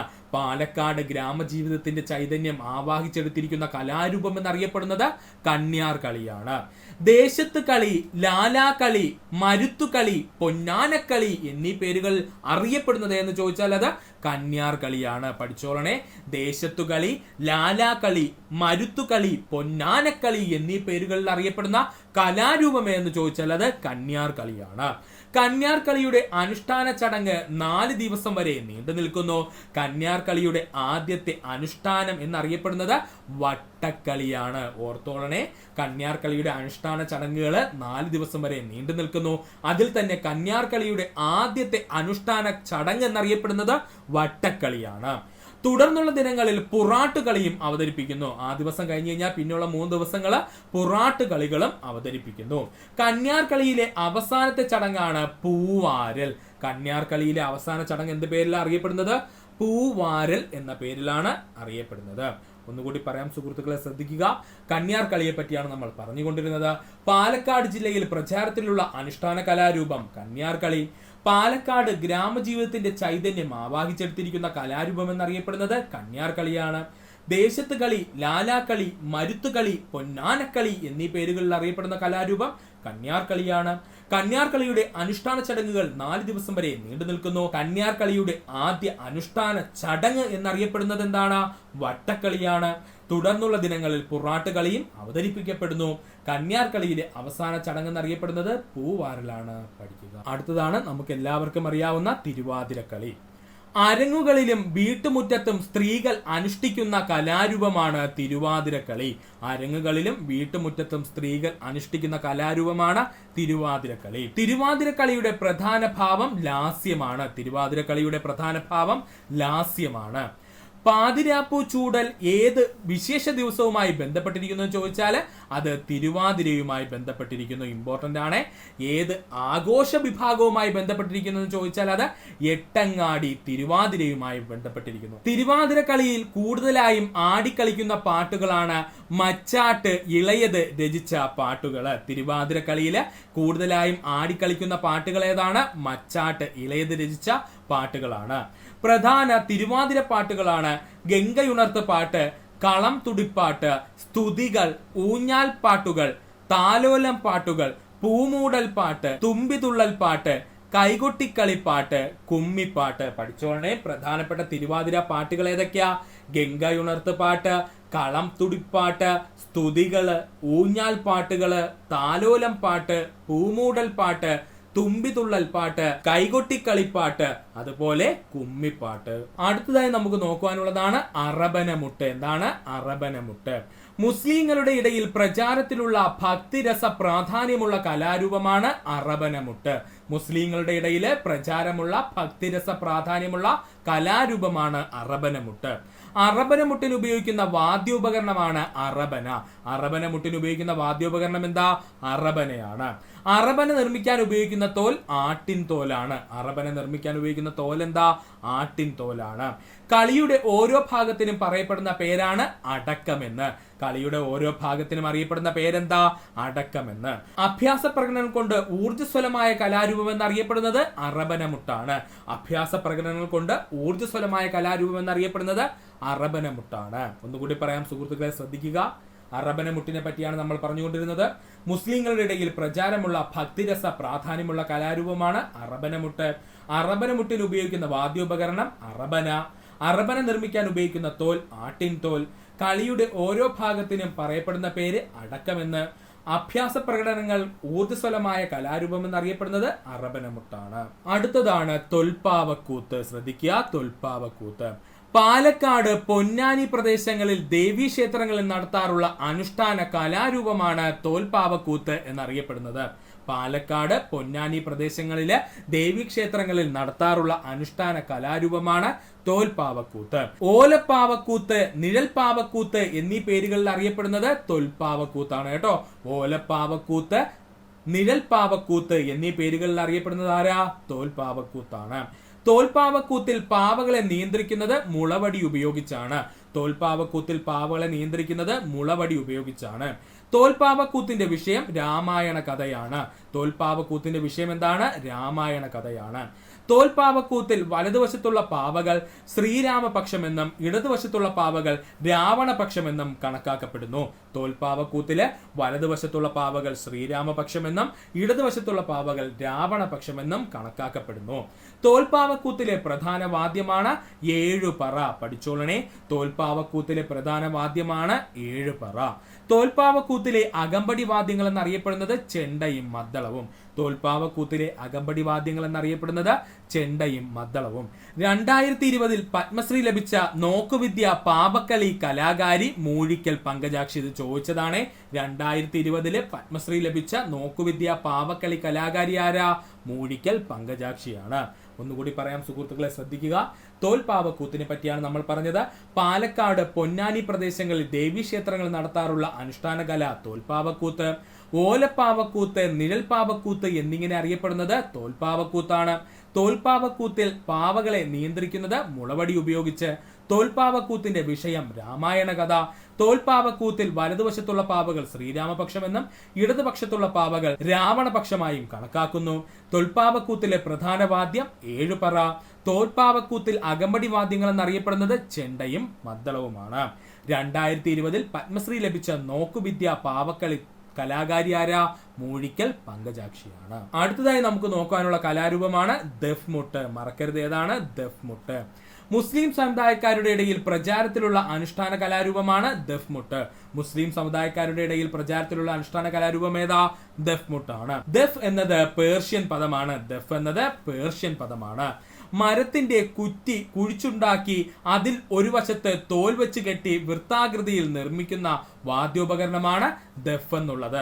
മരത്തിന്റെ കുറ്റി കുഴിച്ചുണ്ടാക്കി അതിന്റെ ഒരു വശത്ത് തോൽ വലിച്ചു കെട്ടി വൃത്താകൃതിയിൽ നിർമ്മിക്കുന്ന ഒരു വാദ്യോപകരണമാണ് ദഫ് എന്ന പേരിൽ അറിയപ്പെടുന്നത്. ദഫ് റാത്തിബ്, കുഞ്ഞ് റാത്തിബ്, ദഫ് കവാത്ത് എന്ന പേരുകളിൽ അറിയപ്പെടുന്നത് ഏതാണ്? ദഫ്മുട്ടാണ്. ഓർത്തോളനെ, ദഫ് റാത്തിബ്, കുഞ്ഞ് റാത്തിബ്, ദഫ് കവാത്ത് എന്നീ പേരുകളിൽ അറിയപ്പെടുന്നത് ദഫ്മുട്ടാണ്. ദഫ് വാദ്യോപകരണം നിർമ്മിക്കാൻ ഉപയോഗിക്കുന്ന തോല് കാളത്തോലാണ്. ദഫ് വാദ്യോപകരണം നിർമ്മിക്കാൻ ഉപയോഗിക്കുന്ന തോലേതാ? കാളത്തോലാണ്. ഒന്നുകൂടി പറയാം സുഹൃത്തുക്കളെ, ശ്രദ്ധിക്കുക. മുസ്ലിം സമുദായക്കാരുടെ ഇടയിൽ പ്രചാരമുള്ള അനുഷ്ഠാന കലാരൂപം ദഫ്മുട്ടാണ്. ദഫ് എന്നതൊരു പേർഷ്യൻ പദമാണ്. മരത്തിന്റെ കുറ്റി കുഴിച്ചുണ്ടാക്കി അതിന്റെ ഒരു വശത്ത് തോൽ വലിച്ചു കെട്ടി വൃത്താകൃതി നിർമ്മിക്കുന്ന ഒരു വാദ്യോപകരണമാണ് ദഫ് എന്നുള്ളത്. ദഫ് റാത്തിബ്, കുഞ്ഞ് റാത്തിബ്, ദഫ് കവാത്ത് എന്നീ പേരുകളിൽ അറിയപ്പെടുന്നത് ദഫ്മുട്ടാണ്. ദഫ് വാദ്യോപകരണം നിർമ്മിക്കാൻ ഉപയോഗിക്കുന്ന തോലേതാണ്? കാളത്തോലാണ്. അടുത്തതായി നമുക്ക് പഠിക്കേണ്ടതാണ് പ്രധാനപ്പെട്ട കലാരൂപമാണ് പടയണി. വളരെ ഇമ്പോർട്ടന്റ് ആണ്. ഏതാണ്? പടയണി. മധ്യ തിരുവിതാംകൂറിലെ അനുഷ്ഠാന കല എന്നറിയപ്പെടുന്നത് പടയണി. മധ്യ തിരുവിതാംകൂറിലെ പ്രധാന അനുഷ്ഠാന കലയാണ് പടയണി. മധ്യ തിരുവിതാംകൂറിലെ ദേവീക്ഷേത്രങ്ങളിൽ അരങ്ങേറുന്ന സംഘടിത കോലം തുള്ളൽ എന്നറിയപ്പെടുന്ന കല പടയണി. മധ്യ തിരുവിതാംകൂറിലെ ദേവീക്ഷേത്രങ്ങളിൽ അരങ്ങേറുന്ന സംഘടിത കോലം തുള്ളൽ എന്നറിയപ്പെടുന്ന കല ഏതാ? പടയണിയാണ്. അഗ്നി പടർന്ന ചൂട്ടുകറ്റകളുടെ പശ്ചാത്തലമുള്ളതിനാൽ ചൂട്ടുപടയണി എന്ന പേരിൽ അറിയപ്പെടുന്ന കലാരൂപം ചോദിച്ചാൽ നമ്മുടെ പടയണിയാണ്. അഗ്നി പടർന്ന ചൂട്ടുകറ്റകളുടെ പശ്ചാത്തലത്തിലാണ് ആദ്യകാലങ്ങളിൽ എന്ത് നടത്തിയിരുന്നത്? പടയണി നടത്തിയിരുന്നത്. അതുകൊണ്ട് തന്നെ ചൂട്ടുപടയണി എന്ന പേരിൽ അറിയപ്പെടുന്ന കലാരൂപം പടയണിയാണ്. പടയണി കലാരൂപം ആരംഭിക്കുന്ന ചടങ്ങാണ് ചൂട്ടുവെപ്പ്. പടയണി കലാരൂപം ആരംഭിക്കുന്ന ചടങ്ങ് ചൂട്ടുവെപ്പ്. പടയണി കലാരൂപം ആരംഭിക്കുന്ന ചടങ്ങ് എന്താണ്? ചൂട്ടുവെപ്പാണ്. പടയണിക്കാലം ആരംഭിക്കുന്നത് ധനു 5 മുതലാണ്. പടയണിക്കാലം ആരംഭിക്കുന്നത് ധനു 5 മുതലാണ്. പടയണിയിലെ ഏറ്റവും വലിയ കോലം എന്നറിയപ്പെടുന്നത് ഭൈരവിക്കോലമാണ്. ഇമ്പോർട്ടന്റ് ആണ്. PSC പ്രീവിയസ് ആയി ചോദിച്ചിട്ടുണ്ട്. പടയണിയിലെ ഏറ്റവും വലിയ കോലം എന്നറിയപ്പെടുന്നത് ഏതാ? ഭൈരവിക്കോലമാണ്. ഏതാണ്? ഭൈരവിക്കോലം. PSC ചോദിച്ച ചോദ്യം ഇങ്ങനെയായിരുന്നു: ഭൈരവിക്കോലം ഏത് അനുഷ്ഠാന കലയുമായി ബന്ധപ്പെട്ടിരിക്കുന്നു എന്നാണ്. ശരിയായ ഉത്തരം പടയണിയാണ്. അപ്പോ പടയണിയിലെ ഏറ്റവും വലിയ കോലം എന്നറിയപ്പെടുന്നത് ഏതാ? ഭൈരവിക്കോലമാണ്. ഒന്നുകൂടി പറയാം സുഹൃത്തുക്കളെ, ശ്രദ്ധിക്കുക. പടയണിയെ പറ്റിയാണ് നമ്മൾ പറഞ്ഞുകൊണ്ടിരുന്നത്. മധ്യ തിരുവിതാംകൂറിലെ അനുഷ്ഠാന കലയാണ് പടയണി. മധ്യ തിരുവിതാംകൂറിലെ ദേവീക്ഷേത്രങ്ങളിൽ അരങ്ങേറുന്ന സംഘടിത കോലം തുള്ളൽ എന്നറിയപ്പെടുന്ന കല പടയണിയാണ്. അഗ്നി പടർന്ന ചൂട്ടുകറ്റകളുടെ പശ്ചാത്തലമുള്ളതിനാൽ ചൂട്ടുപടയണി എന്ന പേരിൽ അറിയപ്പെട്ടിരുന്ന കലാരൂപം പടയണിയാണ്. പടയണി കലാരൂപം ആരംഭിക്കുന്ന ചടങ്ങ് ചൂട്ടുവെപ്പ്. പടയണിക്കാലം ആരംഭിക്കുന്നത് ധനു 5 മുതലാണ്. പടയണിയിലെ ഏറ്റവും വലിയ കോലം എന്നറിയപ്പെടുന്നത് ഭൈരവിക്കോലമാണ്. പഠിക്കും. 1857 വിപ്ലവത്തിൽ ലക്നൌവിൽ കലാപത്തിന് നേതൃത്വം നൽകിയത് ആരാണ്? ഒന്നുകൂടി പറയുവാണ് ചോദ്യം. 1857 വിപ്ലവത്തില് ലക്നൌവിൽ കലാപത്തിന് നേതൃത്വം നൽകിയത് ആരാണ്? ഉത്തരം ബീഗം ഹസ്രത്ത് മഹലാണ്. ബീഗം ഹസ്രത്ത് മഹലാണ്. ഏകദേശം 150 കൂടുതൽ തവണ പ്രീവിയസ് ആയി ചോദിച്ചുകൊണ്ടിരിക്കുന്നതും കഴിഞ്ഞ എക്സാമിന് വരെ കൃത്യമായി എടുത്ത് ചോദിച്ച ചോദ്യമാണ്. 1857 വിപ്ലവത്തിൽ ലക്നൌവിൽ കലാപത്തിന് നേതൃത്വം നൽകിയത് ആരാണ്? ഉത്തരം എന്താണ്? ബീഗം ഹസ്രത്ത് മഹലാണ്. ബീഗം ഹസ്രത്ത് മഹൽ എന്ന് പറയുന്ന വ്യക്തിത്വം ലക്നൌവിൽ മാത്രമല്ല കലാപത്തിന് നേതൃത്വം നൽകിയത്. അവർ ആഗ്രയിലും ഔദിലും അതിനോടൊപ്പം തന്നെ അയോധ്യയിലും നേതൃത്വം നൽകിയിരുന്നു കലാപത്തിന്. അപ്പോ അവരെവിടെയൊക്കെയാണ് കലാപത്തിന് നേതൃത്വം നൽകിയത്? ലക്നൌ, ആഗ്ര, ഔദ്, അയോധ്യ. പഠിച്ചു വെച്ചേക്കണേ. ടെക്സ്റ്റ് ബുക്കിൽ ഉള്ളതാണ്. അയോധ്യ ഇമ്പോർട്ടൻസ് കൊടുത്ത് പഠിക്കുക. പല ടെക്സ്റ്റ് ബുക്കുകളിലും കാണാത്ത പോയിന്റ് ആണ്. അതുകൊണ്ട് നന്നായിട്ട് പഠിച്ചോളുക. ബീഗം ഹസ്രത്ത് മഹല് കലാപത്തിന് കലാപത്തിന് നേതൃത്വം നൽകിയ പ്രദേശങ്ങൾ എവിടെയൊക്കെ എന്ന് ചോദിച്ചു കഴിഞ്ഞാൽ ലക്നൗ, ആഗ്ര, ഔദ്, അതിനോടൊപ്പം പഠിക്കേണ്ടതാണ് അയോധ്യ. ഇനി ഇത് പഠിക്കാൻ ബുദ്ധിമുട്ടുള്ള സുഹൃത്തുക്കൾ കാണാം, യാതൊരു ടെൻഷനും വേണ്ട. നിങ്ങൾക്ക് ബാല എന്ന സുഹൃത്തുക്കൾക്ക് പഠിക്കാൻ കഴിയില്ല സുഹൃത്തുക്കളെ, ബാല എന്നങ്ങ് പഠിച്ചു വെക്കുക. ഇതിൽ ബി എന്ന് പറയുന്നത് ബീഗം ഹസ്രത് മഹലിനെ സൂചിപ്പിക്കുന്നു. ആദ്യത്തെ എ എന്ന് പറയുന്നത് ആഗ്രയെയും രണ്ടാമത്തെ എ എന്ന് പറയുന്നത് അവധിനെയും സൂചിപ്പിക്കുന്നു. എൽ എന്ന് പറയുന്നത് ലക്നൌവിനെ സൂചിപ്പിക്കുന്നു. ഏറ്റവും അവസാനമായി വരുന്ന എ എന്ന് പറയുന്നത് അയോധ്യയെയും സൂചിപ്പിക്കുന്നു. അപ്പൊ കോഡ് മറക്കണ്ട സുഹൃത്തുക്കളെ, ബാല എന്ന കോഡ് അങ്ങ് പഠിച്ചു വെക്കുക. BAALA ബാല എന്നങ്ങ് പഠിച്ചു വെക്കുക. ബി എന്ന് പറഞ്ഞു കഴിഞ്ഞാൽ ബീഗം ഹസ്രത് മഹലാണ്. എ എന്ന് പറഞ്ഞു കഴിഞ്ഞാൽ ആഗ്രയെ സൂചിപ്പിക്കുന്നു. രണ്ടാമത്തെ എ എന്തെന്ന് ചോദിച്ചാൽ അത് അവധിനെ സൂചിപ്പിക്കുന്നു. എൽ എന്ന് പറഞ്ഞു കഴിഞ്ഞാൽ ലക്നൌവിനെ സൂചിപ്പിക്കുന്നു. അതിനോടൊപ്പം തന്നെ അവസാനത്തെ എ എന്താണ്, അയോധ്യയെ സൂചിപ്പിക്കുന്നു. അപ്പൊ ഈ ഒരു ഭാഗം നല്ല ഇമ്പോർട്ടൻസ് കൊടുത്ത് പഠിക്കുക സുഹൃത്തുക്കൾ. കാരണം ഇപ്പോഴുള്ള PSCയുടെ ട്രെൻഡിങ് കിടക്കുന്ന ചോദ്യമാണ്. ഇപ്പോഴത്തെ PSCയുടെ പല എക്സാമുകളിലും ബീഗം ഹസ്രത് മഹൽ ഉത്തരമായി വരുന്നുണ്ട്. അതുകൊണ്ട് അത് ശ്രദ്ധിക്കുക. ഇനി നമുക്ക് മറ്റു പ്രധാനപ്പെട്ട വ്യക്തിത്വങ്ങളെ കൂടി ഒന്ന് പഠിക്കാം. 1857 റിവോൾട്ടില് പങ്കെടുത്ത വ്യക്തിത്വങ്ങളെ പറ്റി. ഡൽഹിയിൽ പ്രധാനമായിട്ടും ജനറൽ ഭക്ത് ഖാനും അതുപോലെ തന്നെ ബഹദൂർ ഷാ രണ്ടാമനുമായിരുന്നു. ആരൊക്കെയാണ് ഡൽഹിയിൽ നേതൃത്വം നൽകിയത് കലാപത്തിന്? ജനറൽ ഭക്ത് ഖാനും ബഹദൂർ ഷാ രണ്ടാമനും, അല്ലെങ്കിൽ ബഹദൂർ ഷാ സഫർ എന്നൊക്കെ അറിയപ്പെടും കേട്ടോ. ചില പരീക്ഷകളിൽ ബഹദൂർ ഷാ സഫർ എന്നായിരിക്കും കൊടുത്തിരിക്കുന്നത്. അപ്പോ ഡൽഹിയിലെ കലാപത്തിന് നേതൃത്വം നൽകിയ വ്യക്തികൾ ആരൊക്കെയെന്ന് ചോദിച്ചാൽ ജനറൽ ഭക്ത് ഖാനും ബഹദൂർ ഷാ രണ്ടാമൻ, അല്ലെങ്കിൽ അദ്ദേഹം അറിയപ്പെടുന്ന പേരാണ് ബഹദൂർ ഷാ സഫർ. ഝാൻസിയിലും ഗോളിയാറിലും നമുക്ക് എല്ലാവർക്കും അറിയാവുന്ന പോയിന്റ് ആണ് റാണി ലക്ഷ്മിഭായ്, അല്ലെങ്കിൽ നമ്മൾ ഝാൻസി റാണി എന്ന് വിളിക്കുന്ന,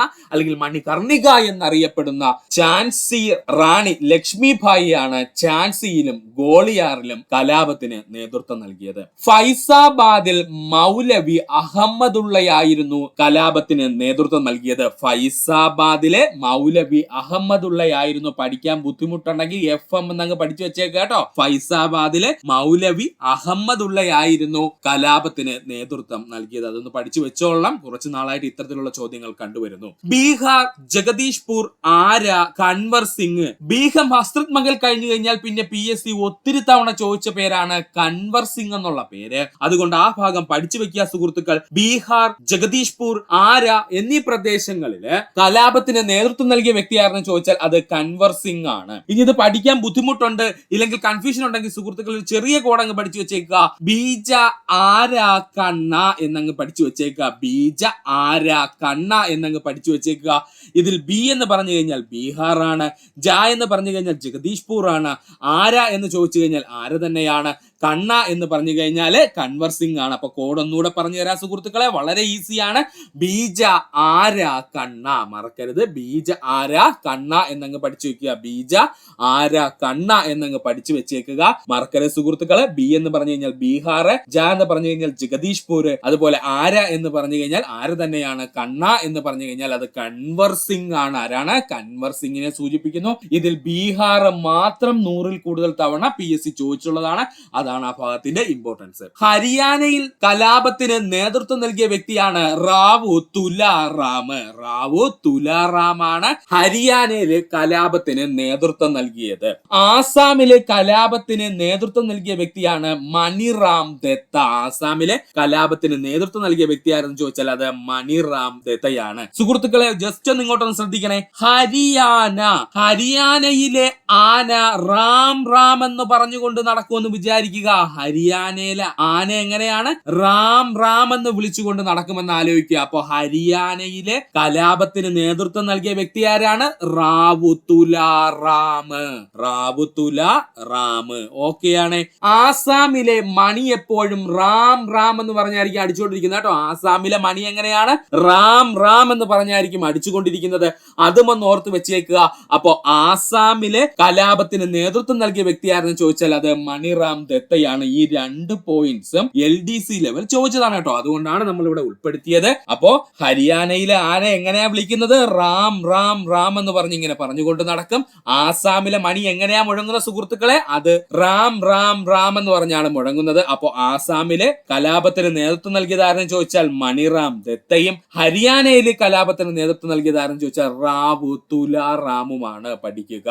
ബറേലി, റോഹിൻഖണ്ഡ്, ഖാൻ ബഹദൂർ ഖാൻ. ബറേലിയിലും റോഹിൻഖണ്ഡിലും ഖാൻ ബഹദൂർ ഖാൻ ആയിരുന്നു കലാപത്തിന് നേതൃത്വം നൽകിയത്. ബറേലിയിലും റോഹിൻഘട്ടിലും ഖാൻ ബഹദൂർ ഖാൻ ആയിരുന്നു കലാപത്തിന് നേതൃത്വം നൽകിയത്. കാൺപൂരിൽ നാനാ സാഹിബും താന്തിയ തോപ്പിയും ദാ കിടക്കുന്നു 50-ൽ കൂടുതൽ തവണ PSC പ്രീവിയസ് ആയി ചോദിച്ച ചോദ്യം. കാൺപൂരിൽ 1857 വിപ്ലവത്തിന് നേതൃത്വം നൽകിയ വ്യക്തി ആരാണ്? നാനാ സാഹിബും താന്തിയ തോപ്പിയും. നാനാ സാഹിബും താന്തിയ തോപ്പിയും മറക്കരുത്. ഇത്രയും ഭാഗം ഇമ്പോർട്ടന്റ് ആണ്. കാൺപൂര് നന്നായിട്ട് പഠിക്കാൻ ശ്രമിക്കുക. കാൺപൂരിലെ കലാപത്തിന് നേതൃത്വം നൽകിയ വ്യക്തി ആരാണ്? നാനാ സാഹിബും താന്തിയ തോപ്പിയും കൂടെയാണ്. കുറച്ച് ഇമ്പോർട്ടന്റ് ഉള്ള മേഖലയാണിത്. ഇതുമായി ബന്ധപ്പെട്ട ഒരു ക്ലാസ് നമ്മൾ ഉടൻ തന്നെ ചെയ്യുന്നതാണ്.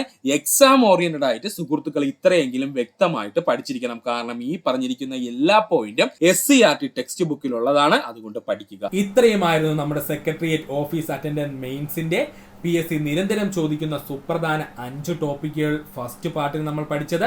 അടുത്ത പാർട്ട് ഉടൻ തന്നെ സുഹൃത്തുക്കളെ അപ്ലോഡ് ആവുന്നതാണ്. അതുകൊണ്ട് സുഹൃത്തുക്കൾ എല്ലാവരും നമ്മുടെ ചാനൽ സബ്സ്ക്രൈബ് ചെയ്ത് സബ്സ്ക്രൈബ് ബട്ടനോട് ചേർന്നിരിക്കുന്ന ബെൽ ബട്ടൺ കൂടി ഒന്ന് എനേബിൾ ചെയ്യുക. അപ്പോൾ നമ്മൾ അപ്ലോഡ് ചെയ്യുന്ന വീഡിയോകൾ അപ്പോൾ തന്നെ സുഹൃത്തുക്കളെ നിങ്ങളിലെത്തുന്നതാണ്. അതിനോടൊപ്പം തന്നെ മറക്കാതെ നിങ്ങളുടെ സുഹൃത്തുക്കൾ കൂടി നമ്മുടെ ചാനൽ ഒന്ന് ഷെയർ ചെയ്ത് നൽകുക. ഇത്ര നേരം ഈ വീഡിയോ സുഹൃത്തുക്കൾ എല്ലാവർക്കും നമസ്കാരം. നല്ല ദിവസം നേരുന്നു.